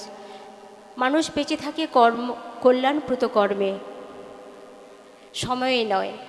তাই আমরা বিভিন্ন মনীষীর জীবনী চর্চা করলে, লক্ষ্মণবাবুর জীবনী আলোচনা করলে, তার কর্মকাণ্ডকে যদি আমরা পর্যালোচনা করি তাহলে কিন্তু আমরা সেটাই দেখতে পাই। এখন আমরা সঙ্গীত শুনব। সঙ্গীত পরিবেশন করবেন সঙ্গীত শিল্পী শ্রদ্ধেয় পূর্ণচন্দ্র সামন্ত মহাশয়, প্রাক্তন শিক্ষকও।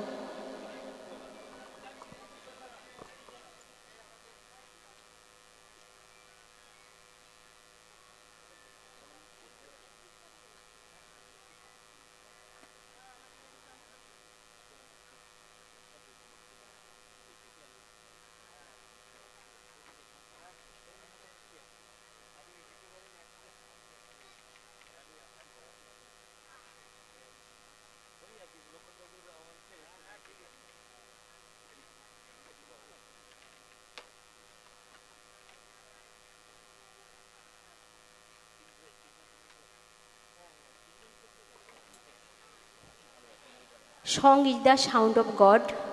সেই সঙ্গীত এখন শুনব। সঙ্গীত পরিবেশন করছেন শ্রদ্ধেয় পূর্ণচন্দ্র সামন্ত মহাশয়।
বিজ্ঞানকে নিয়ে একটি গান।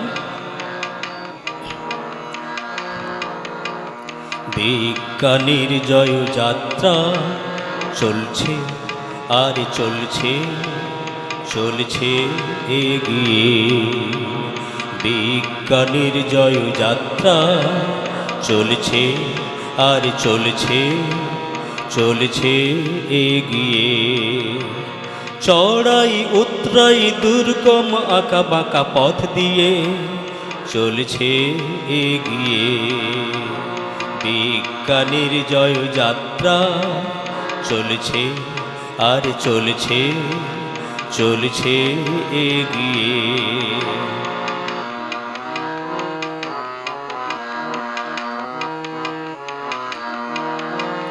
জীবনের সবখানে বিজ্ঞান চাই, অগ্রগতি বিজ্ঞান চেতনাই।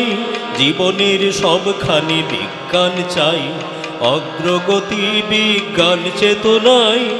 অজ্ঞতা নয়, কুসংস্কার নয়, বাঁচব মোরা যুক্তি দিয়ে। অজ্ঞতা নয়, কুসংস্কার নয়, বাঁচব মোরা যুক্তি দিয়ে। বিজ্ঞানের জয় যাত্রা চলছে আর চলছে চলছে এগিয়ে।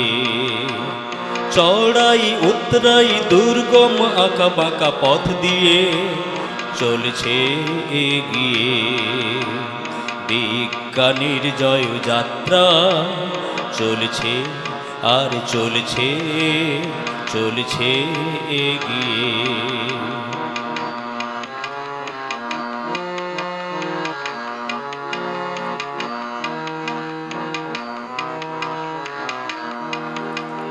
বিশ্ব জুড়ে বিজ্ঞানের কথা বলতে হবে সবাইকে, বিজ্ঞানের পথে চলতে হবে। বিশ্ব জুড়ে বিজ্ঞানের কথা বলতে হবে সবাইকে, বিজ্ঞানের পথে চলতে হবে।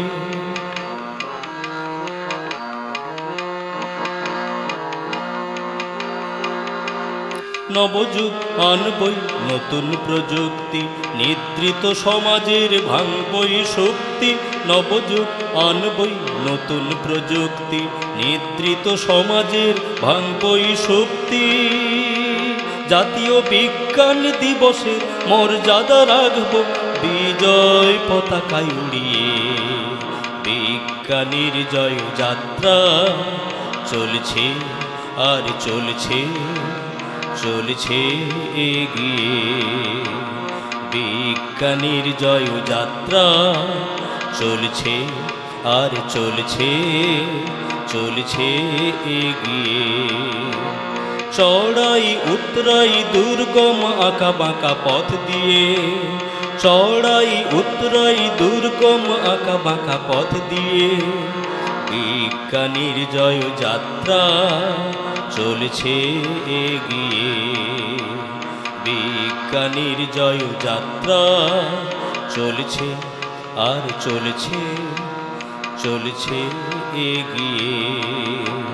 বিজ্ঞানের জয় যাত্রা চলছে আর চলছে চলছে এগিয়ে।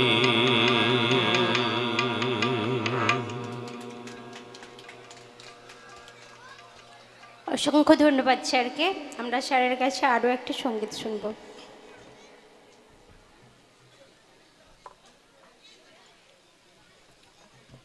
লক্ষণচন্দ্র বেরা মহাশয় আমার কাছে শ্রদ্ধার পাত্র। উনি আমার চেয়ে কিছুটা ছোট বয়সে, কিন্তু শ্রদ্ধার পাত্র বললাম। ওনার যে সমাজ সংস্কার, ওনার যে কর্মপ্রেরণা, ওনার যে বোধোদয়, তাকে আমি অকৃপণ শ্রদ্ধা জানাই। তার এই কর্মকাণ্ডকে শ্রদ্ধা জানিয়ে একখানি রবীন্দ্রসঙ্গীত পরিবেশন করছি। কোন আলোতে প্রাণের প্রদীপ জালি, তুমি ধরায় আসো।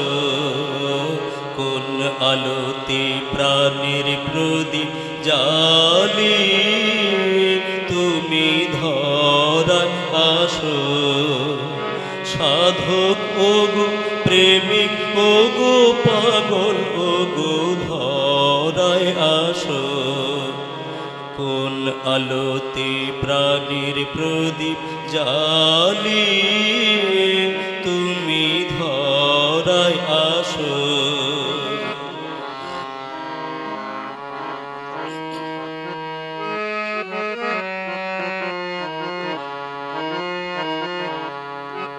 এই অকুল সংসারে দুঃখ আঘাত তোমার প্রাণে বিনা ঝংকারে।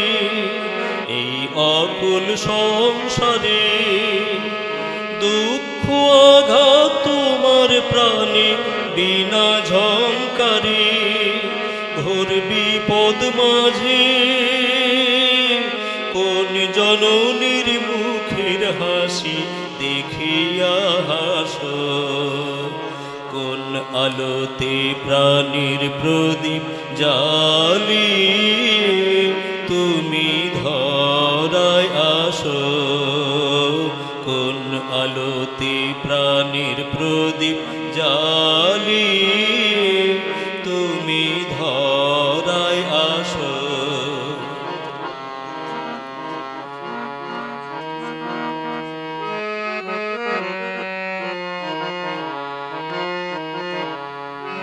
তুমি কাহার সন্ধানে সকল সুখে আগুন জেলে বেড়াও কে জানে।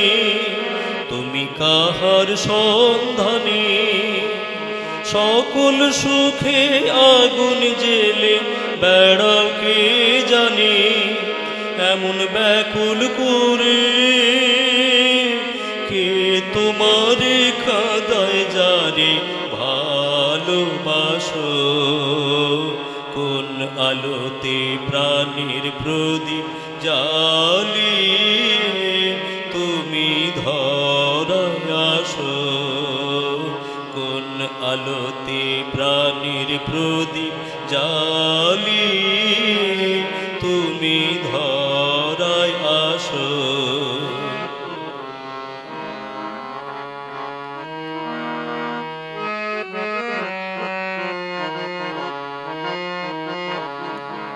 তোমার ভাবনা কিছু নাই, কে যে তোমার সাথের সাথী ভাবি মনে তাই।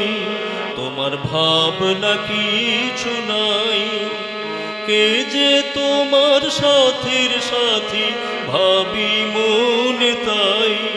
তুমি মরণ ভুলে কোন অনন্ত প্রাণ সাগরে আনন্দে ভাসো। তুমি মরণ ভুলে কোন অনন্ত প্রাণ সাগরে আনন্দে ভাসো।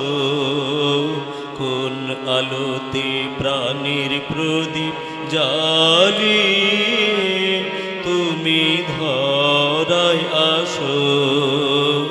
কোন আলোতে প্রাণের প্রদীপ জ্বালিয়ে তুমি ধরায় আসো। সাধক ওগো প্রেমিক ওগো পাগল ওগো ধরায় আসো। কোন আলোতে প্রাণীর প্রদীপ জ্বালিয়ে তুমি ধরায় আসো। প্রণাম জানাই স্যারকে। হে কর্মবীর, হে ত্যাগী, হে পরোপকারী, তোমাকে নমস্কার জানাই। পরের কারণে স্বার্থ দিয়া বলি, এ জীবন মন সকলই দাও। তার মতো সুখ কোথাও কি আছে, আপনার কথা ভুলিয়া যাও। ব্যস্ততাময় সময়ের মধ্য থেকে বোধোদয়ে সময় দিয়ে মূল্যমান শিশুদের মুখে ভাষা ধ্বনিয়া তুলছেন, তিনি আর কেউ নন, আমাদের মাস্টারমশাই লক্ষণচন্দ্র বেরা মহোদয়। আসুন আমরা আরও একটু কথা শুনি। এমন একজন মানুষকে আমি শ্রদ্ধা জানাতে পেরে আমি নিজেকে ধন্য গর্বিত মনে করছি। এমন একজন প্রাণবান মানুষকে আমি প্রাণের মধ্যে স্থান দিতে পেরে নিজেকে ধন্য মনে করি। এমন একজন হৃদয়বান মানুষকে আমি যেন আমরণ হৃদয়ে স্থান দিতে পারি। এই পথ চলা যেন শেষ না হয়, এই পথ চলা চলুক। আমরা আপনার সহযোদ্ধা হয়ে রইলাম। নমস্কার। ধন্যবাদ। সত্যি স্যার আমাদের কাছে অনুপ্রেরণা। এখন আমরা আরেকটু কথা শুনে নেব, কিছু শুনব। বলবেন শ্রদ্ধেয় শঙ্কর প্রসাদ মাইতি মহোদয়, গ্রামীণ চিকিৎসক।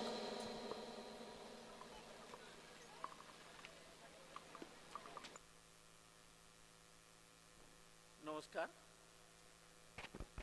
নমস্কার। আজকের এই মহতী সভায় যারা যারা উপস্থিত হয়েছেন সবাই জ্ঞানী গুণীজন, সবাইকে আমার আন্তরিক শ্রদ্ধা জানাচ্ছি। আমার যে যোগ্যতা নেই এই ধরনের একটা সভায় আমার উপস্থিত হওয়ার মতো। যাই হোক, লক্ষ্মণবাবু আমাকে ভীষণ করে ডাকলেন, তো সেই বেসিসে আমি একটু এসে উপস্থিত হয়েছি।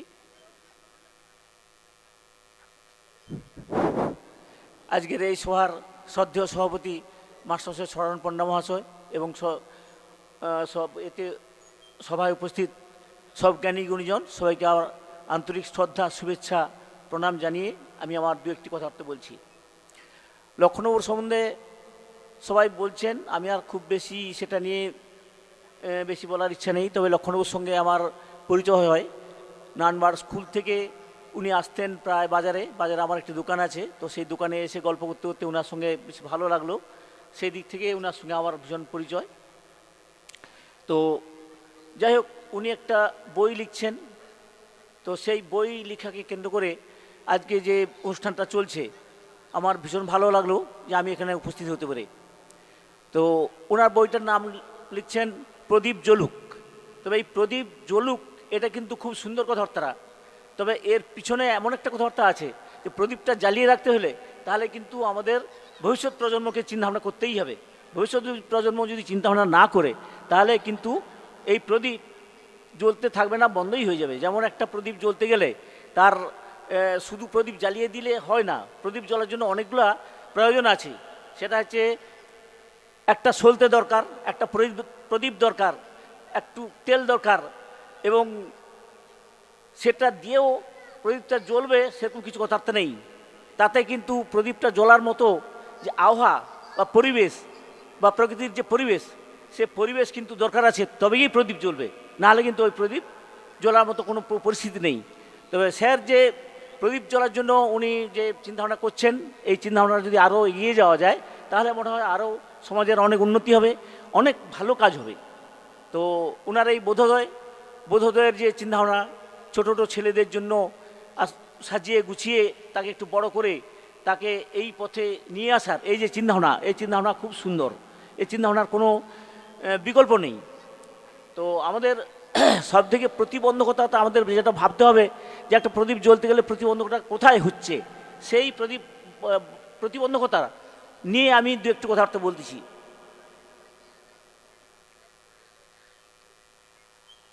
আমাদের লক্ষ্মণবাবু ছিলেন বিজ্ঞানের মাস্টারমশাই।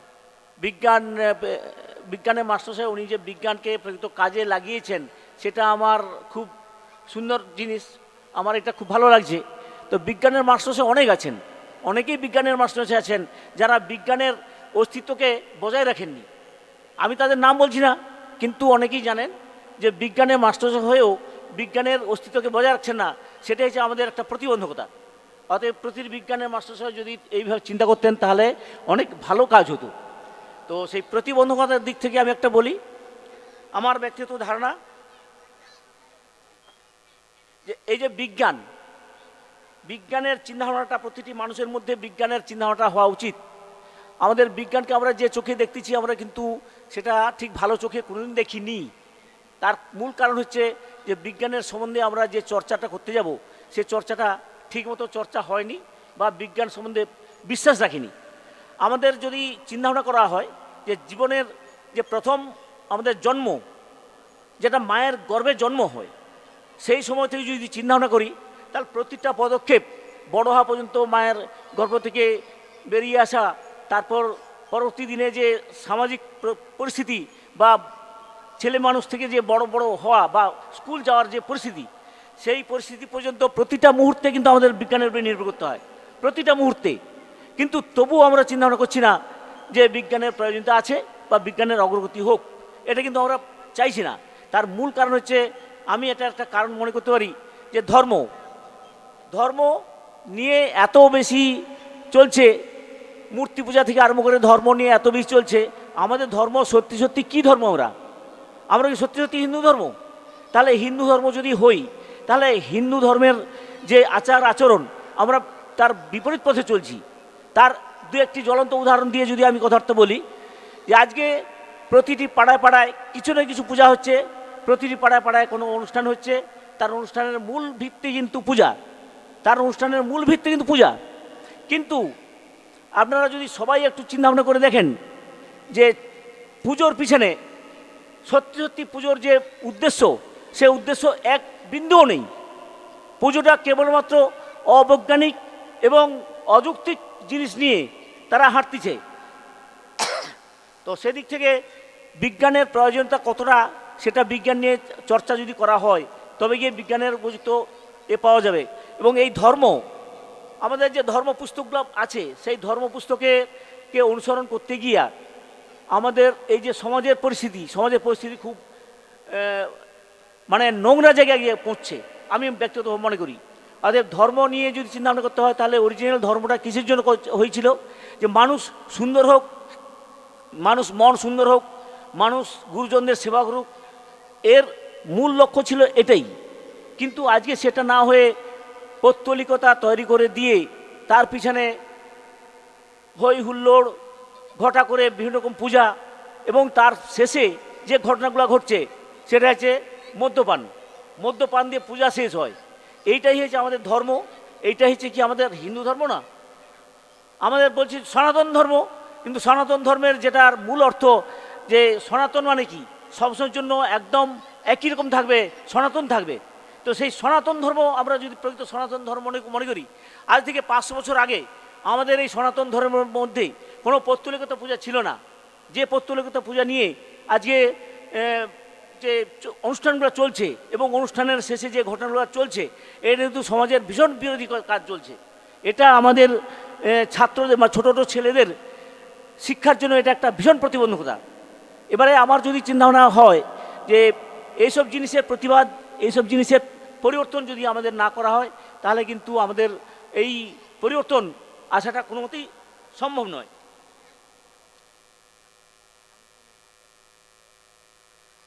শিক্ষা অশিক্ষা নিয়ে একটা চিন্তাভাবনা করলে, আমরা যদি চিন্তাভাবনা করে দেখি যে যারা প্রকৃত শিক্ষায় শিক্ষিত, আমরা শিক্ষিত বলছি, কিন্তু শিক্ষার ডেফিনেশনটা যদি এরকম দেওয়া যায় যে আমরা যে শিক্ষায় শিক্ষিত হচ্ছি সেটাকে যদি আমরা কাজে লাগাই এবং সেটাকে যদি সমাজে রূপ দেই, তাহলে কিন্তু তাকে শিক্ষায় শিক্ষিত বলে আমরা অভিহিত করতে পারব। কিন্তু আমরা বিজ্ঞান নিয়ে শিক্ষিত হয়েছি, কিন্তু বিজ্ঞানের বিপরীত পথে হাঁটছি। আমরা চাষ নিয়ে পড়াশোনা করছি, চাষের বিরুদ্ধে আমরা কথাবার্তা বলতেছি। তো এইভাবে শিক্ষা, কতজন মানুষ প্রকৃত শিক্ষিত আছেন সেটা কিন্তু আমাদের প্রত্যেকের চিন্তাভাবনা করা উচিত। কেন শিক্ষিত হয়েও শিক্ষার যারা মর্যাদা দেয়নি তারা কি প্রকৃত শিক্ষিত? যারা স্কুলের মাস্টারমশাই আছেন, কোনো মাস্টারমশাইকে আমার গালাগালি দেওয়া বা মাস্টারমশাইয়ের বিরুদ্ধে কথাবার্তা বলার আমার মানসিকতা নেই। তবে যে মাস্টারমশাইরা শিক্ষা দেওয়ার জন্য গেছেন, কজন প্রকৃত শিক্ষিত করছেন তার ছেলে মেয়েদের, তাদের কাছ থেকে তিনি কী ব্যবহার পাচ্ছেন এবং তার ব্যবহারের দ্বারা বর্তমান সমাজে কী দেখাচ্ছেন। আর সেদিক থেকে শিক্ষাটার আমাদের মেরুদণ্ড, যে মেরুদণ্ড আমাদের শিক্ষার কোনো কাজেই লাগেনি, এরকম একটা পরিস্থিতি হয়ে গেছে। তবে মাস্টারমশাইয়ের শ্রদ্ধেয় লক্ষণবাবুর একটা ভীষণ ভালো জিনিস, যেটা হচ্ছে মরণোত্তর দেহদান নিয়ে উনি ভীষণভাবে চিন্তাভাবনা করেন। সামাজিক অন্যান্য কাজের সঙ্গে তো যুক্ত আছেন অবশ্যই, যে মরণোত্তর দেহদান নিয়ে উনি যে চিন্তাভাবনা করেছেন বা উনি কাজ করছেন, এটা ভীষণ মহৎ দান, যেটা মানুষের প্রয়োজন ভীষণ আছে। মরণোত্তর দেহদান মানে কি, মৃত্যুর পরে দেহটাকে পুড়িয়ে দেওয়া হয়, সেই পুড়িয়ে দেওয়ার পরিবর্তে যদি আমাদের সেটা দান করি, সেটা কিন্তু অনেক মহৎ কাজ করা হয়, সেটা অনেক মহৎ কাজ করা হয়। সেই মহৎ কাজটা কি না, মৃত্যুর পরে যদি ওই দেহটাকে আমরা মেডিকেল কলেজে দান করা হয়, তাহলে কিন্তু মেডিকেল কলেজের বহু ছাত্র ওই বডিকে ডিসেকশন করে বহু ছাত্র শিক্ষিত হতে পারে বা ভালো চিকিৎসক হতে পারে। অর্থাৎ সেদিক থেকে একটা যেমন দিক আছে, আরও অনেক দিক আছে, যেটা ওই দেহ থেকে বেশ কিছু দেহ যদি ঠিক টাইমে ওই দেহটা পাঠানো যায়, ওই দেহ থেকে কিছু অঙ্গ প্রত্যঙ্গ নিয়ে অন্যান্য অনেক মানুষের উপকার করা যায়, অনেক মানুষকে সুস্থ করে তোলা যায়, সেটাও একটা মহৎ দান। সেদিক থেকে মরণোত্তর দেহদান নিয়ে উনি যে চিন্তাভাবনা করছেন, এটা আমাদের ভীষণ ভালো। এবং মরণোত্তর দেহদানের অনেকেই মরণোত্তর দেহ পাঠিয়েছেন, এবং তাতে কলেজের যে প্রিন্সিপাল, আমি আমার বাবার মরণোত্তর দেহদানের জন্য আমার বাবা খুব চিন্তাভাবনা করে গেছিলেন, তো আমি সেই দেহদানটা নিয়ে গেছিলাম। যেদিন মারা যান অনেক রাত্রি হয়ে যায়, তো রাত্রিতে ওরা নেননি, তো পরবর্তী দিন সকালে ওনারা কিন্তু চেয়েছিলেন এবং আমরা নিয়ে গেছিলাম। তো দেহটা দেওয়ার পরে আমরা এমনি বসছি, তো কলেজের প্রিন্সিপাল এসছেন, তিনি বলছেন যে দেখুন, আমি তো কাগজপত্রগুলো সব রেডি করতেছি, তা আপনাদের কিছু কথাবার্তা বলার থাকলে বলুন। তখন আমি শুধু একটু কথাবার্তা বলছিলাম যে আমার বাবা কয়েক চিকিৎসা করতেন, তো উনি বলছিলেন যে আমার দেহটা যেন মেডিকেল কলেজে দান করা হয়, এবং আমার চিকিৎসা, আমার জীবনে যা চিকিৎসা করেছি সেই চিকিৎসার সার্থকতা থাকবে যদি আমার মরণোত্তর দেহদানটা তোমরা যদি কলেজে ঠিক টাইমে পাঠিয়ে দাও। আমার এই বডিটা নিয়ে যদি ছাত্রছাত্রী কিছু শিখতে পারে, তাহলে আমার চিকিৎসার সার্থকতা ওইখানেই বোঝা হবে, অতএব এটুকু তোমরা কাজ করবে। তো সেই বেসিসে আমি চিন্তাভাবনা করেই আমরা কয়েক ভাই মিলে ওই বডিকে নিয়ে মেডিকেল কলেজে দান করছিলাম, যেটা মেদিনীপুর মেডিকেল কলেজের প্রথম দেহদাতা আমার বাবা বিজয়কৃষ্ণ মাইতি। তো শেষে উনি প্রিন্সিপাল উনি বললেন যে দেখুন, আপনার এই যে মহৎ কাজের প্রশংসার করার ব্যাপারটা হচ্ছে যে আপনার বাবা যে এই চিন্তাভাবনা করছেন, চিকিৎসা জগতের থেকে যে এই চিন্তাভাবনা করছেন, এই চিন্তাভাবনার কোনো মূল্য দেওয়ার মতো আমাদের মূল্য নেই। তার থেকেও আরও বেশি ধন্যবাদ জানাই আপনাকে যে আপনারা যে তার কথাটা রেখে বডিটা নিয়ে আসছেন। আজকে আমাদের এই বডি এইখানে ডিসেকশনের জন্য যে বডিগুলো কলকাতা থেকে আসে, সেই বডিগুলার অর্ধেক জিনিস থাকেনি, এবং আজ পর্যন্ত কোনো বডি আমরা ছাত্রকে শেখানোর মতো সুযোগ পাইনি। অর্থাৎ আপনারা এই যে বডিটা নিয়ে আসছেন, এই বডিটা আসার ফলে আমাদের বহু ছাত্র, কয়েকশো ছাত্রছাত্রীর আমরা শিক্ষা দিতে পারবো এবং ডিসেকশন করে এইসব করতে পারবো। সেই দিক থেকে আমি আমার ব্যক্তিগত কথা তুলে ধরলাম কেবলমাত্র। তবে আমি চাইছি যে সমাজের প্রতিটি মানুষের চিন্তাভাবনা এরকম থাকা উচিত যে আমাদের মৃত্যুর পরে দেহটাকে পুড়িয়ে দেওয়া হয়, কিন্তু পুড়িয়ে দিলে ছাই মাটি হয়ে যায়, কিন্তু এই বডিটা মৃত্যুর পরে দান করার পরে যদি কিছু মানুষ উপকৃত হয়, কিছু চিকিৎসক শিক্ষিত হতে পারে, ভালো শিক্ষায় শিক্ষিত হতে পারে, তাহলে তাতে অনেক ভালো কাজ হবে, অনেক মঙ্গল কাজ হবে। তো লক্ষ্মণবাবু কিন্তু এটা নিয়ে খুব চিন্তাভাবনা করছেন। তো সেদিক থেকে আমি লক্ষ্মণবাবুর সঙ্গে অনেকটা সহযোগিতা করেছি বা সহযোগিতার জন্য চিন্তাভাবনা করি, যার জন্য লক্ষ্মণবাবু আমাকে খুব সহযোগিতা করেন। তো সেদিক থেকে লক্ষ্মণবাবুর এই যে চিন্তাভাবনা বা লক্ষ্মণবাবুর এই যে কর্মপদ্ধতি যাতে আরও দীর্ঘজীবী হোক, এবং এই যে প্রদীপ জ্বলুক এই কথাটা রূপায়িত যেন হয়, যে প্রদীপটা যেন জ্বলে থাকার জন্য ভবিষ্যতের প্রজন্মকে প্রদীপটা জ্বালিয়ে রাখার জন্য চিন্তাভাবনা প্রতিটি মানুষ করেন। আর সেইটুকু আমি সবার কাছে আবেদন রাখছি যে এই প্রদীপটা জ্বলে থাকার জন্য সবাইয়ের সহযোগিতা বা সবাইয়ের সহমর্মিতা হওয়ার প্রয়োজনীয়তা আছে। এই বলে আমার বক্তব্য শেষ করছি। সবাইকে শ্রদ্ধা জানিয়ে শেষ করছি। নমস্কার। শ্রদ্ধা নমস্কার জানাই স্যারকে।